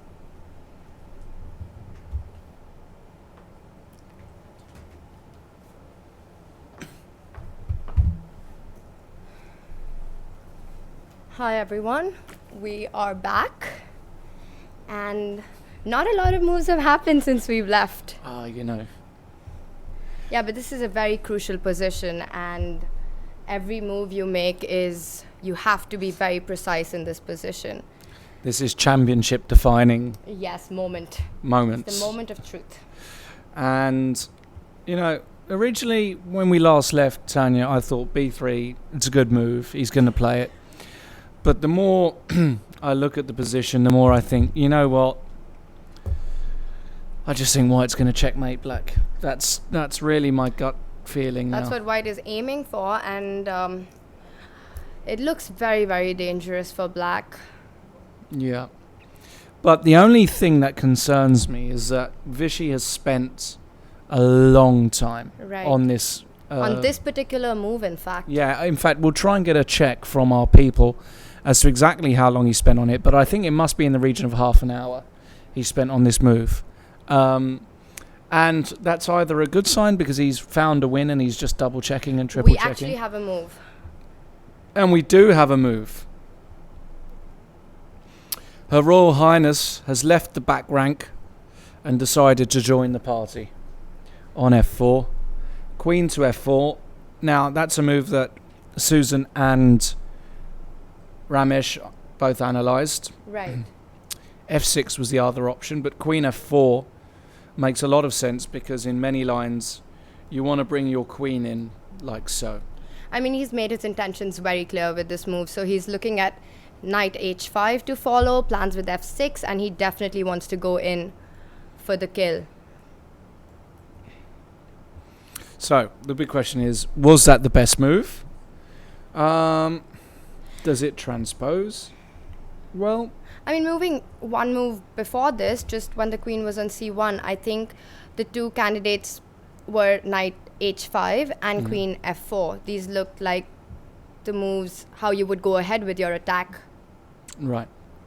But I have a feeling that it would probably lead to the same thing. Because at some point you need your queen on f4 to come to h4. Right. Well, it all looks rather scary, but Magnus doesn't look convinced. I'm looking at his body language here. He's not. He's giving his usual face of what's going on here. He doesn't look that convinced about that move. Maybe he's thinking that it's a waste of time to move the queen. I don't really know. Maybe it allows Black to play b2 in some positions. But Black always has to be careful with a move like b2, because once you play the pawn to b2, White can always come back and Of course, right. Win this pawn, you know. Of course, right. So not b2 here, but so let's go back to school. Back to school chess. Is there a direct threat here? If it were White's move in this position, what would he play? I'd go with knight h5 to follow. Okay, so let's make a passing move. Let's make a really silly move. We actually have a move. We have knight c7. Right. And I was thinking about this. It makes sense that he wants to probably come back with the knight to e8, because g7 is going to be a very key square in this attack. So he wants to defend it with knight e8. Right. I would agree with that. So knight c7. And now Vishy has only got 22 minutes for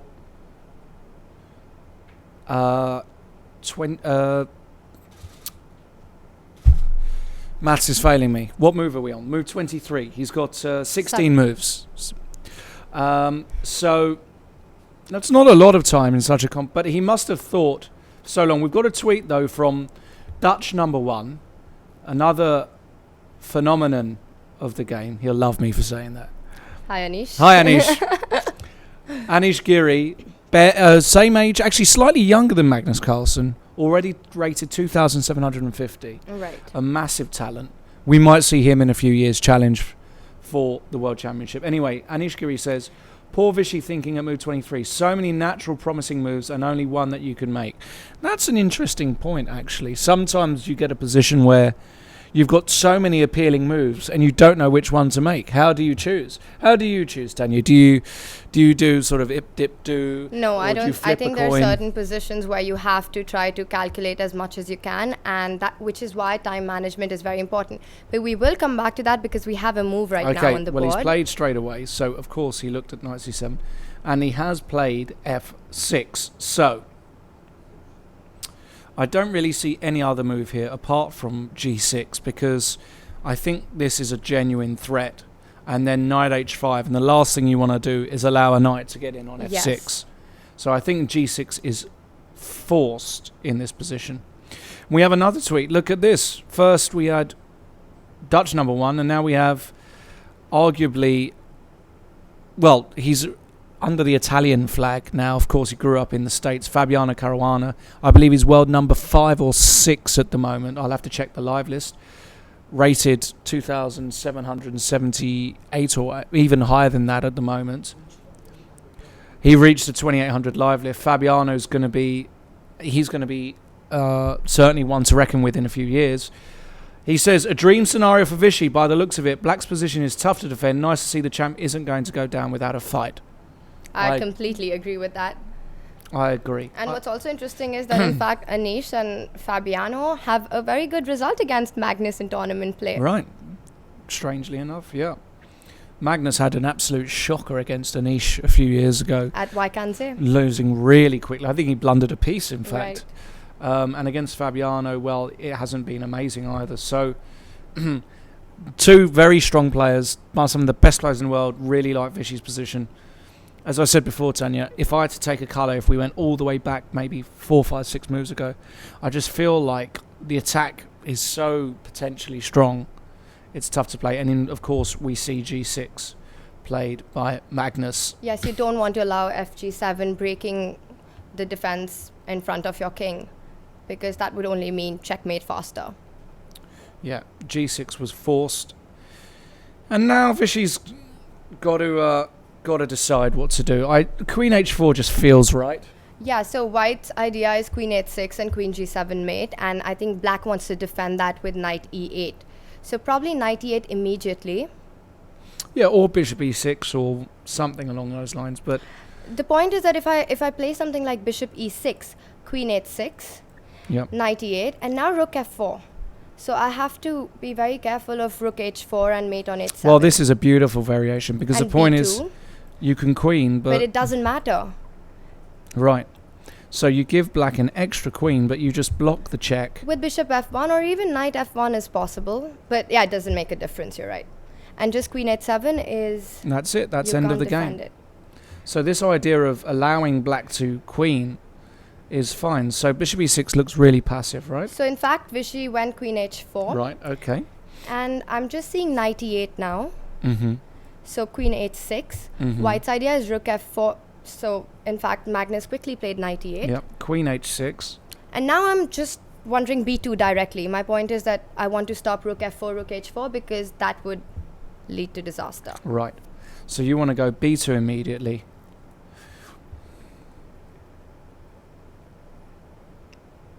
Is it absolutely insane to do it anyway?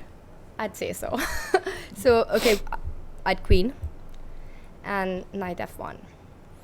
You can also play queen e1 here. That might be a key move, just to sacrifice the queen back. Yes, just defending against rook h4. So probably... No, that doesn't seem... Yeah, rook f4. And is if bishop a bit f1? much. So you're threatening rook h4. Right.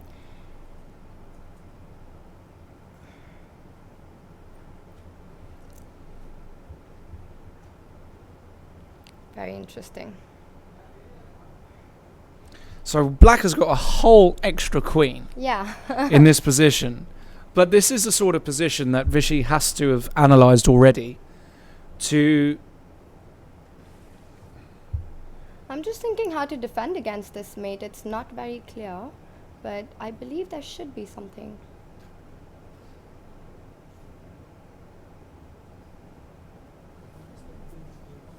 Yes. Yeah, so black has got an extra queen, but I'm just threatening rook h4. So let's have a look at this variation with queen c1. If I want to give queen e3 check, how is white defending against these, right? And yeah, it's easy because if I go queen d2 check now, you go king h1 and I don't have any checks. And I Right. don't have time to take on g5 because it's mate. So this doesn't work. Coming back, so queen c1 is not great. So black needs a really good move here. Very nice idea, Lawrence. I have to admit that with a heavy heart. It's okay.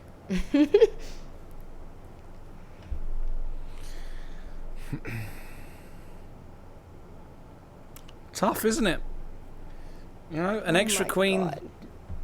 but checkmate is a strong threat. No denying that.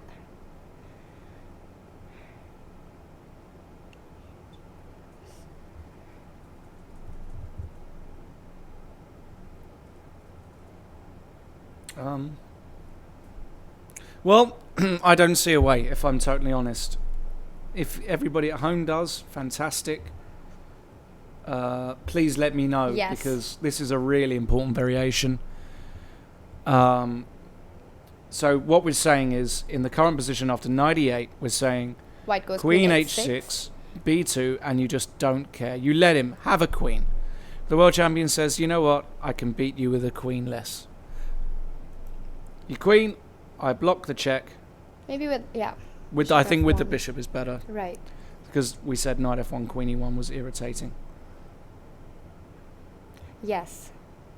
Question at Network Compare. Question for both commentators. Are you allowed to make written notes on your calculations during a game? You mean during a normal game of chess? I mean, nobody can stop you from doing that. You can take notes, but normally people don't really do that because you want to focus on the position that you have on the board rather than write lines that could have happened. So, but legally, of course, you're allowed to write down notations, at least on your part of the score sheet. Yeah, I think so. Yeah. We'd have to check up on that. But a lot of people don't do that because they want to stay focused on the position on the board. And everybody analyses the game afterwards anyway. Afterwards, right. So there's no real point. But there are moments in a game, I must admit, where you think the position 3 moves ago, you think, oh my goodness, did I miss X move? And did I miss X? And you do start thinking about previous positions, but actually that's all in vain because what's happened has happened and you just got to carry on. But yes, I would say that not really anybody makes written. Oh, actually, some funny stories would go something along the lines of in the written score sheets, you know, you're playing a guy and you're beating him, and what he'll do is he'll tut and he'll shake his head and he'll give himself double question mark on the score sheet. That one always made me laugh. So he'll actually give him right on the score sheet that this was a mistake. That's always quite amusing, but no, not really. But thanks for the question at Network Compare. Odd name for a tweet. Twitterer, Twerson. Anyway, back to the game. I can't see how you stop checkmate. So 98, queen h6. So what is okay, black's so there's defense here? is there another move?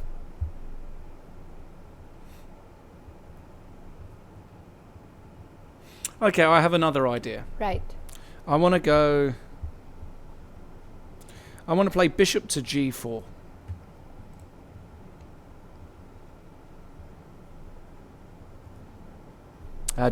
What do you think about that?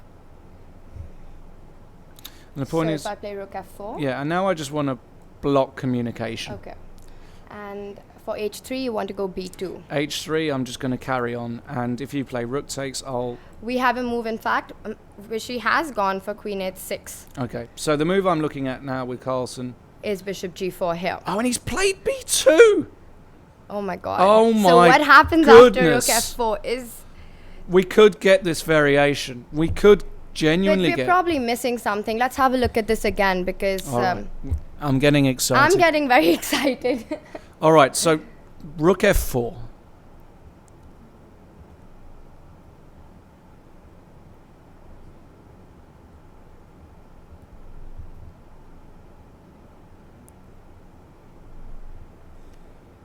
Rook f4. b1 equals queen. Bishop f1. I just don't understand.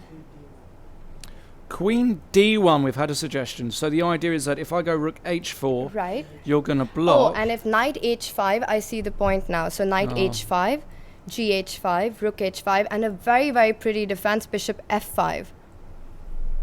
And everything is defended suddenly. Right, okay, so let's go back. So Queen D1 is the idea. Okay. What an interesting moment. Vishy is obviously considering rook F4, and look how Magnus has kept the pressure on time-wise. Vishy's going to have to make a decision now. If it doesn't work, it's all over. The World Championships are over for him. But knight E2 is an interesting idea.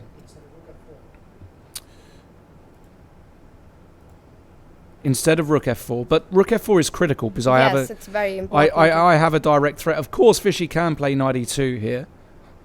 So the point is that...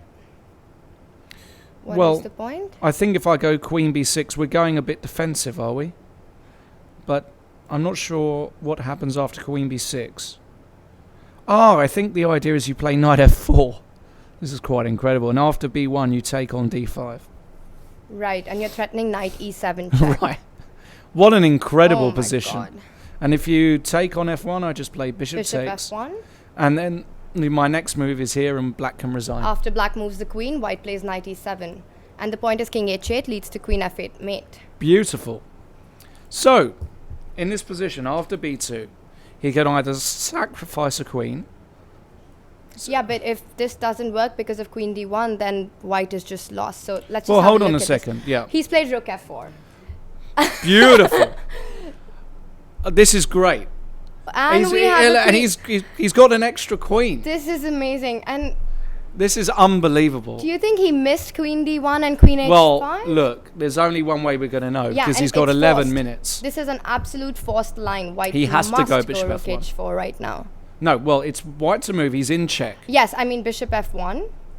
He's going to play bishop F1. Oh my god. Bishop F1, I'm queen very D1, excited hold right now. on. Rook H4. Queen H5. Queen H5. He's got he's knight got F1. knight F1. Knight F1 he's gone. That's... Hold on a second. He looked very nervous playing that move. But Oh what about my queen E1 God. right now? It's... I think knight F1 is a huge Is blunder. that a blunder? I think knight F1 is an absolute shocker. What happens after queen E1? Queen E1 and Oh my Magnus god. Carlsen could be a step away from the World Championship. Oh my god. What an incredible mistake, potentially. Now, we have to verify this. If anyone has a computer with them, please send us if this line... But we looked at knight F1, Queen E1 with Yeah, the because- simple idea of blocking this, and Vishy is just a queen down. I mean, he plays...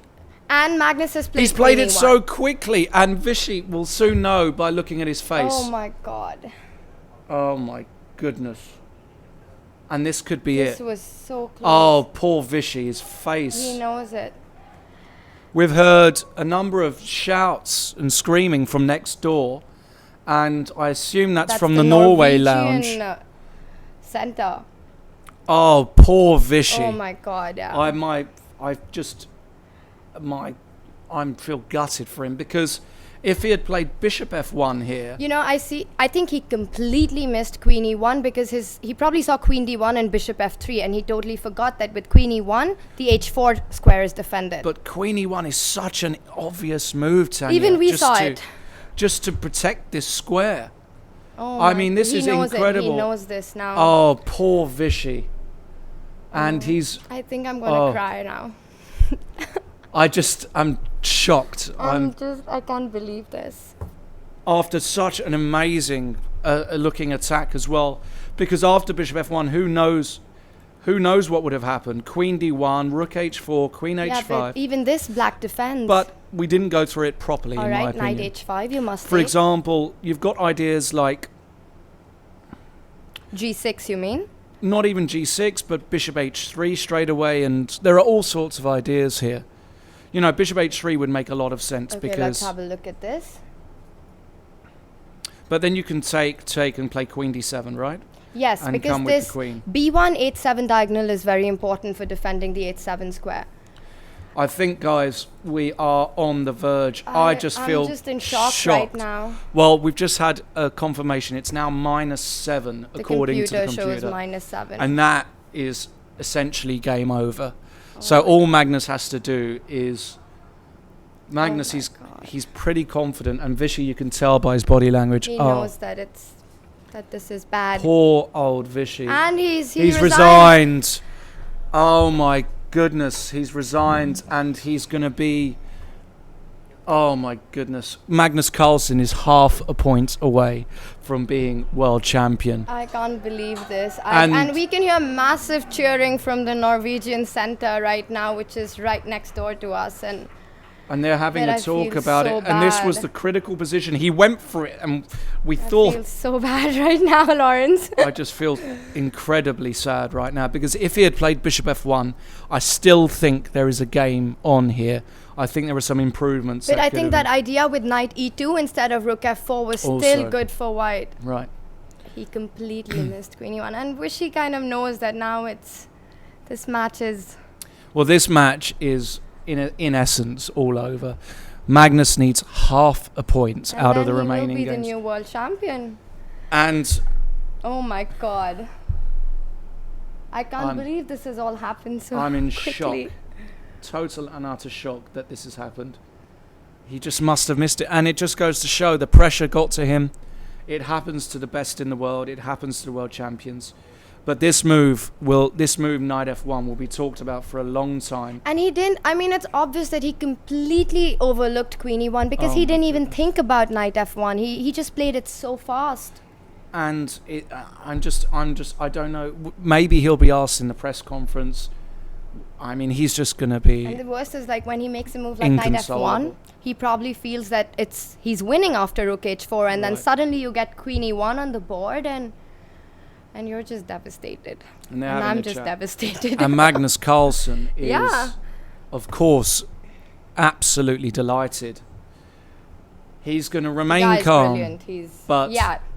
I mean, at that age, he knows that he's half a point away from being world champion, and he knows that he's won a very crucial game. But there's no excitement or anything on his face right now, and it's like he's analyzing just any other game, you know.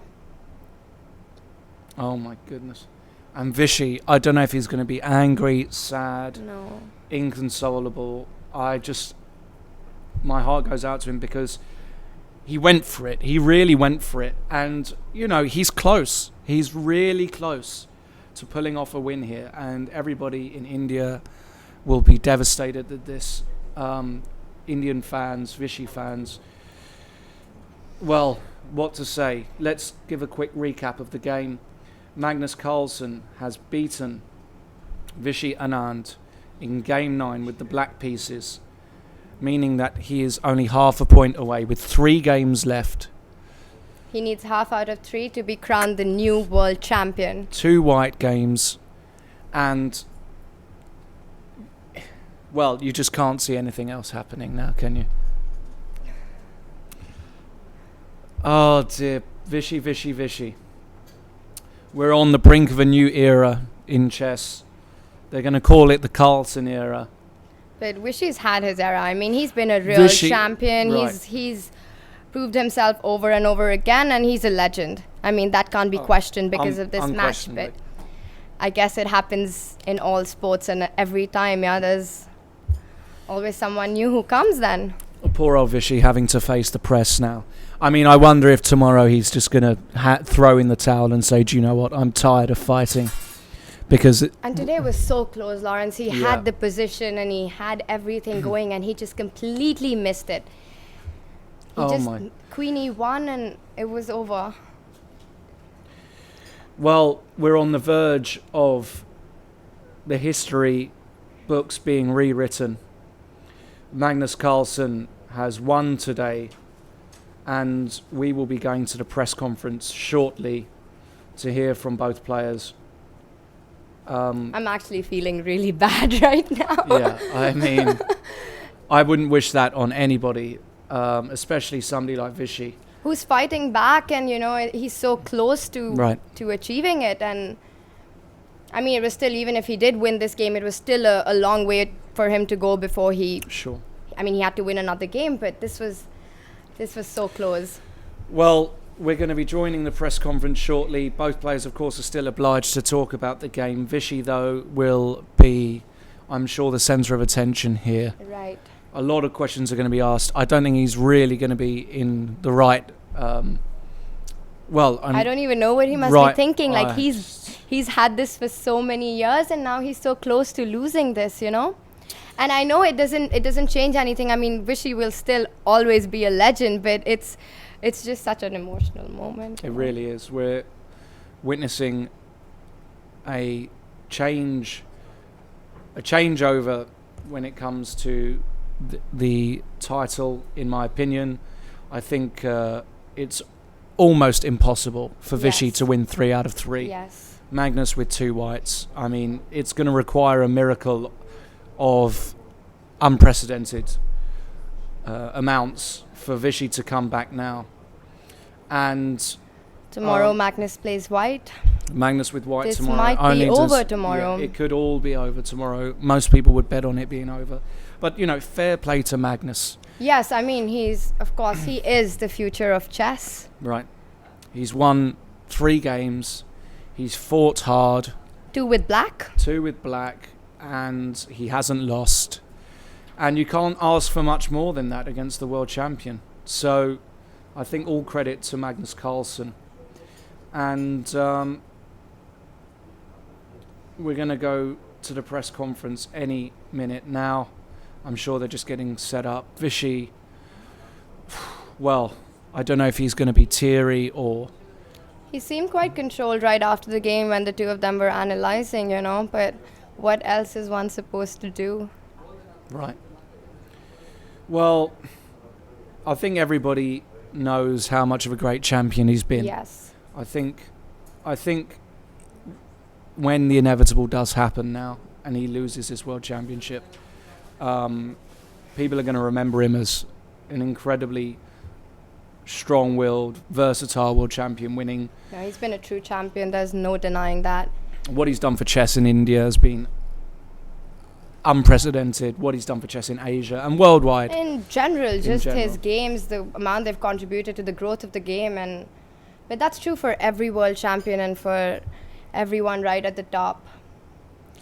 This moment's going to be talked about a lot when Vishy let Magnus queen his pawn. He just blundered.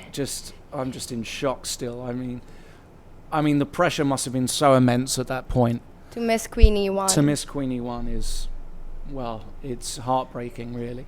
It really is. And I imagine in the press conference today, Tanya, there's going to be a lot of... emotional people. A lot of emotional people. I know. It's true. Here in India, you know... He's a hero. He's a real hero. And of course, like I said, this World Championship, whatever happens, does not take that away from him. But still, it's, you know, it's like you said, it's a different era now. It's just a change of everything. Yeah, it's a change at the top. It happens. In every sport. It's inevitable. A lot of people were said before the game, you know, Vishy had no chance.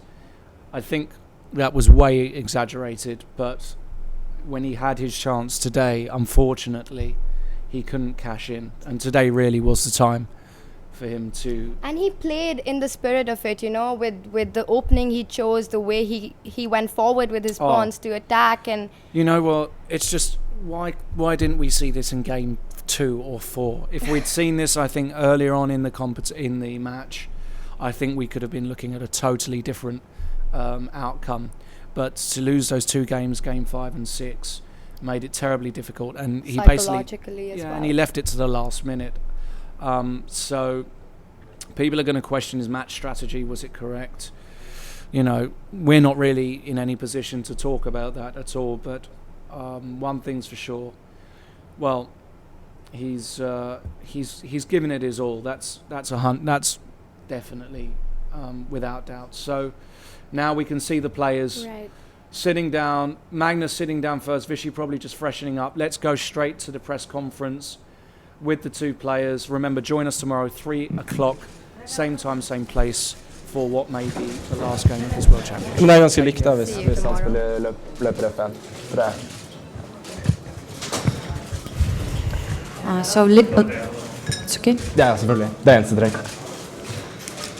So we are ready, yes, to start. Dear ladies and gentlemen, welcome for the press conference. And we have one more game finished. Plain Black Magnus Carlsen just won the game.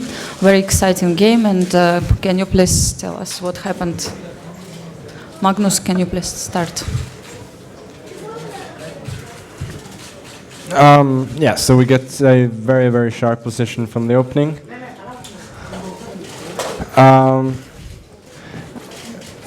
Basically, I was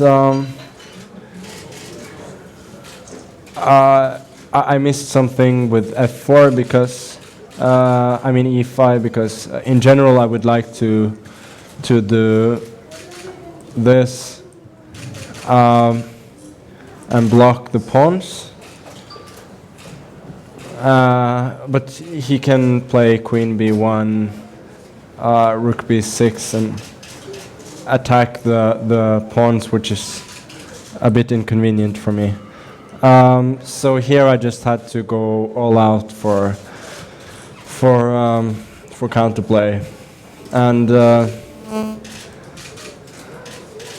I mean there were an amazing number of complicated lines here. I wasn't sure really about what to do, but as it happens, my moves weren't that complicated. I had to play the only moves all the time, and I mean, fortunately for me, he blundered.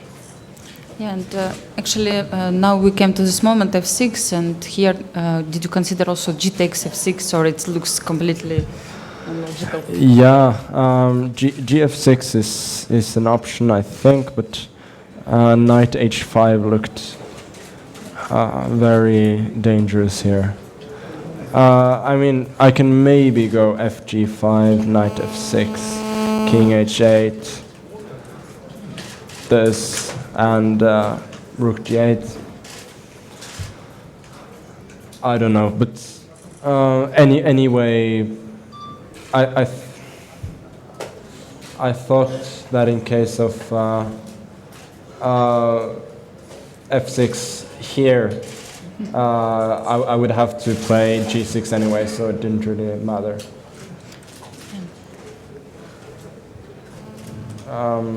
So clearly, knight f1 is a blunder, and he just missed queen h5. What I thought was this. Queen d1 is the only move not to get mated. Queen h5, knight h5, and this.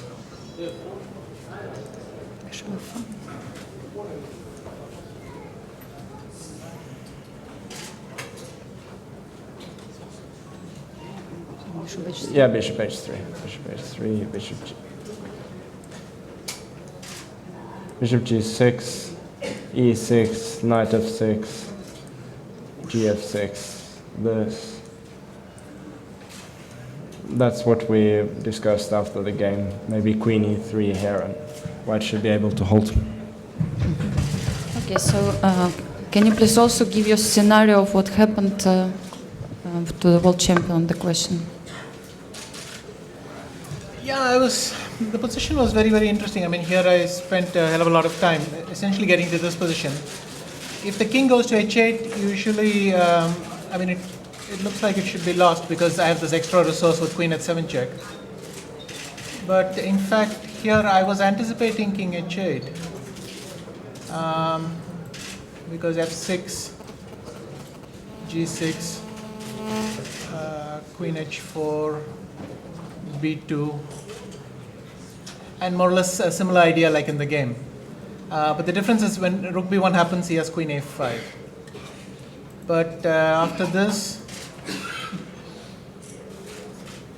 I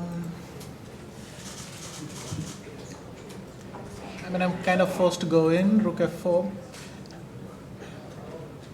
What I missed initially was this. I wanted to play bishop h3. bishop takes h3. That will help me.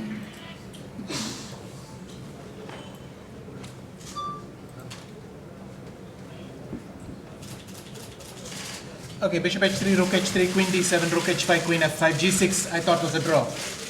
But then a bit late I saw queen b6, b1 check, queen g6. So.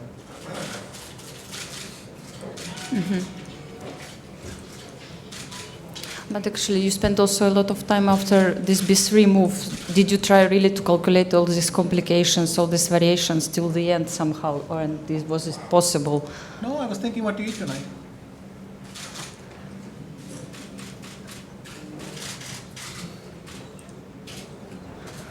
Yeah. So, do we have questions to the players about this game?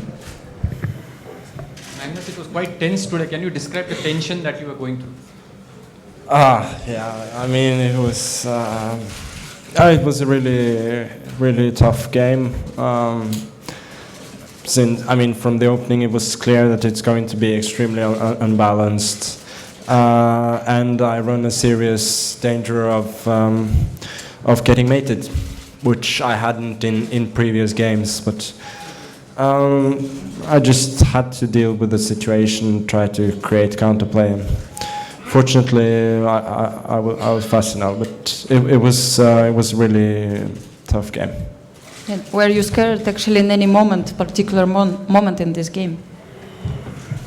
Kind of. Yeah, I mean, basically all the time. It looks. The white pawns look extremely menacing, but at the same time I was trying to calculate as well as I could, and I couldn't find a forced mate. And as long as that's really all I have to go with. I have to calculate as best as I can and go with that. And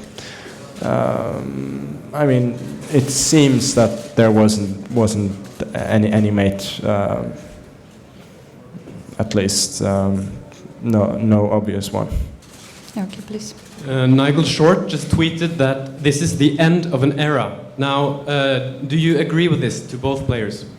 Actually, it's not the end of the match. I don't know if it's correct question so far, right? No, but this was just tweeted by Nigel Short, and I would still like a comment from both players. Would you like to give comments on this question or not?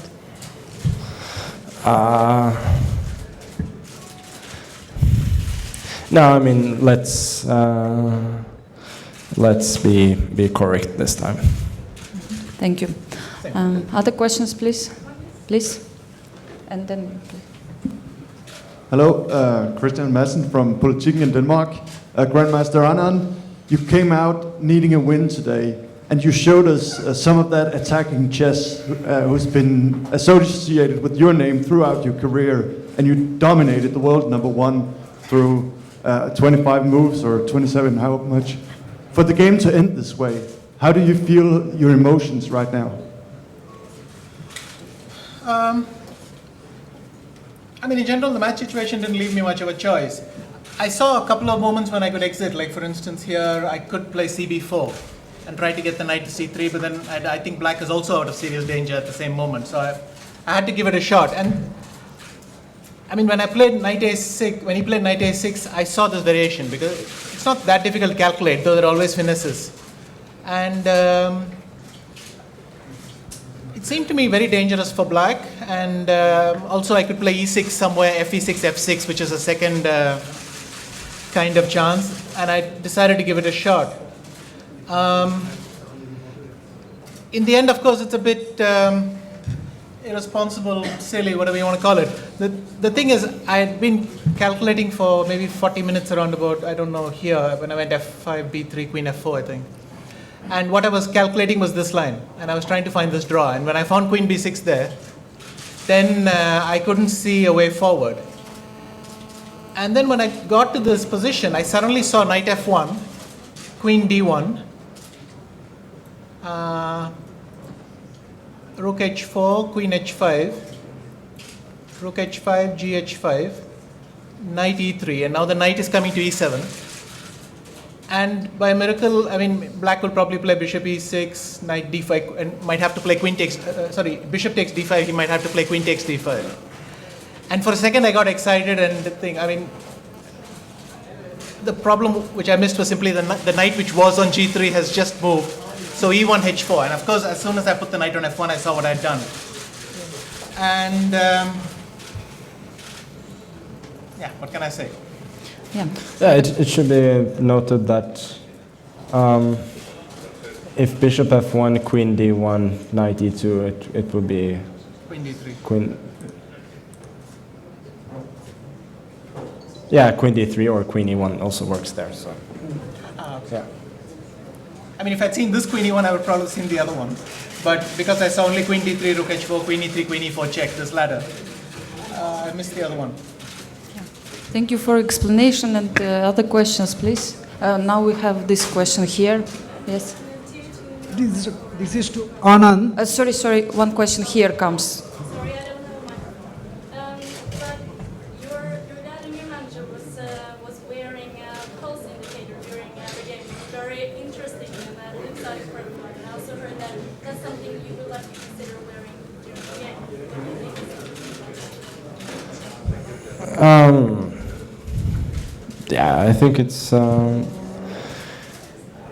it could be an interesting way to measure, how exactly players react to certain surprises and so on. I mean, it's just a fun little thing, and I don't think. I think it would enhance the spectators' experience a little bit and not bother the players too much, at least for me. But. It was suggested before the candidates tournament and not implemented, so I guess that's where we stand at the moment. Please.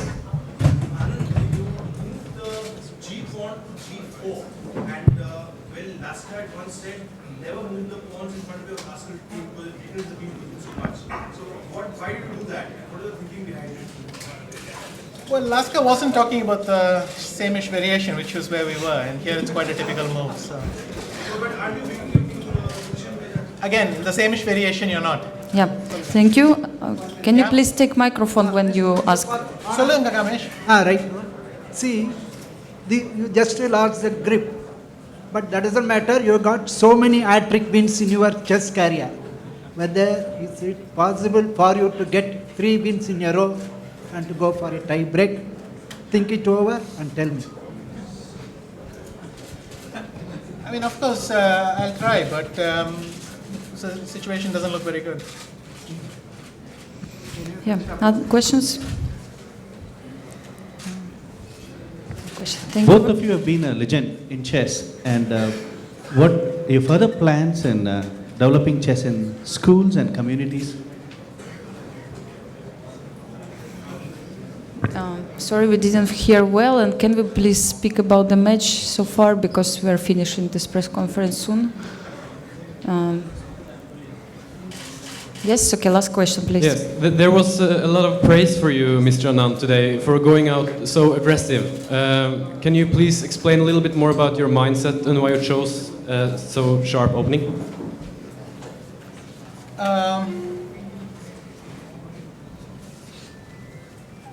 Well, of course, I needed to change the course of the match drastically, and well, that's why I kind of went for this.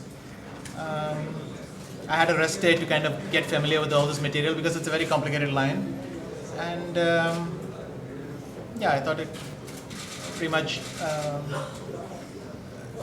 I mean, that I had to go for something like this. Are you glad you did it? I was anyway, but right now, well, I still think this was, I had to do this and this was the correct choice, so I have no regrets about that. Okay, so I think we are going to finish press conference. Thank you very much for your questions and for your comments today. Thank you.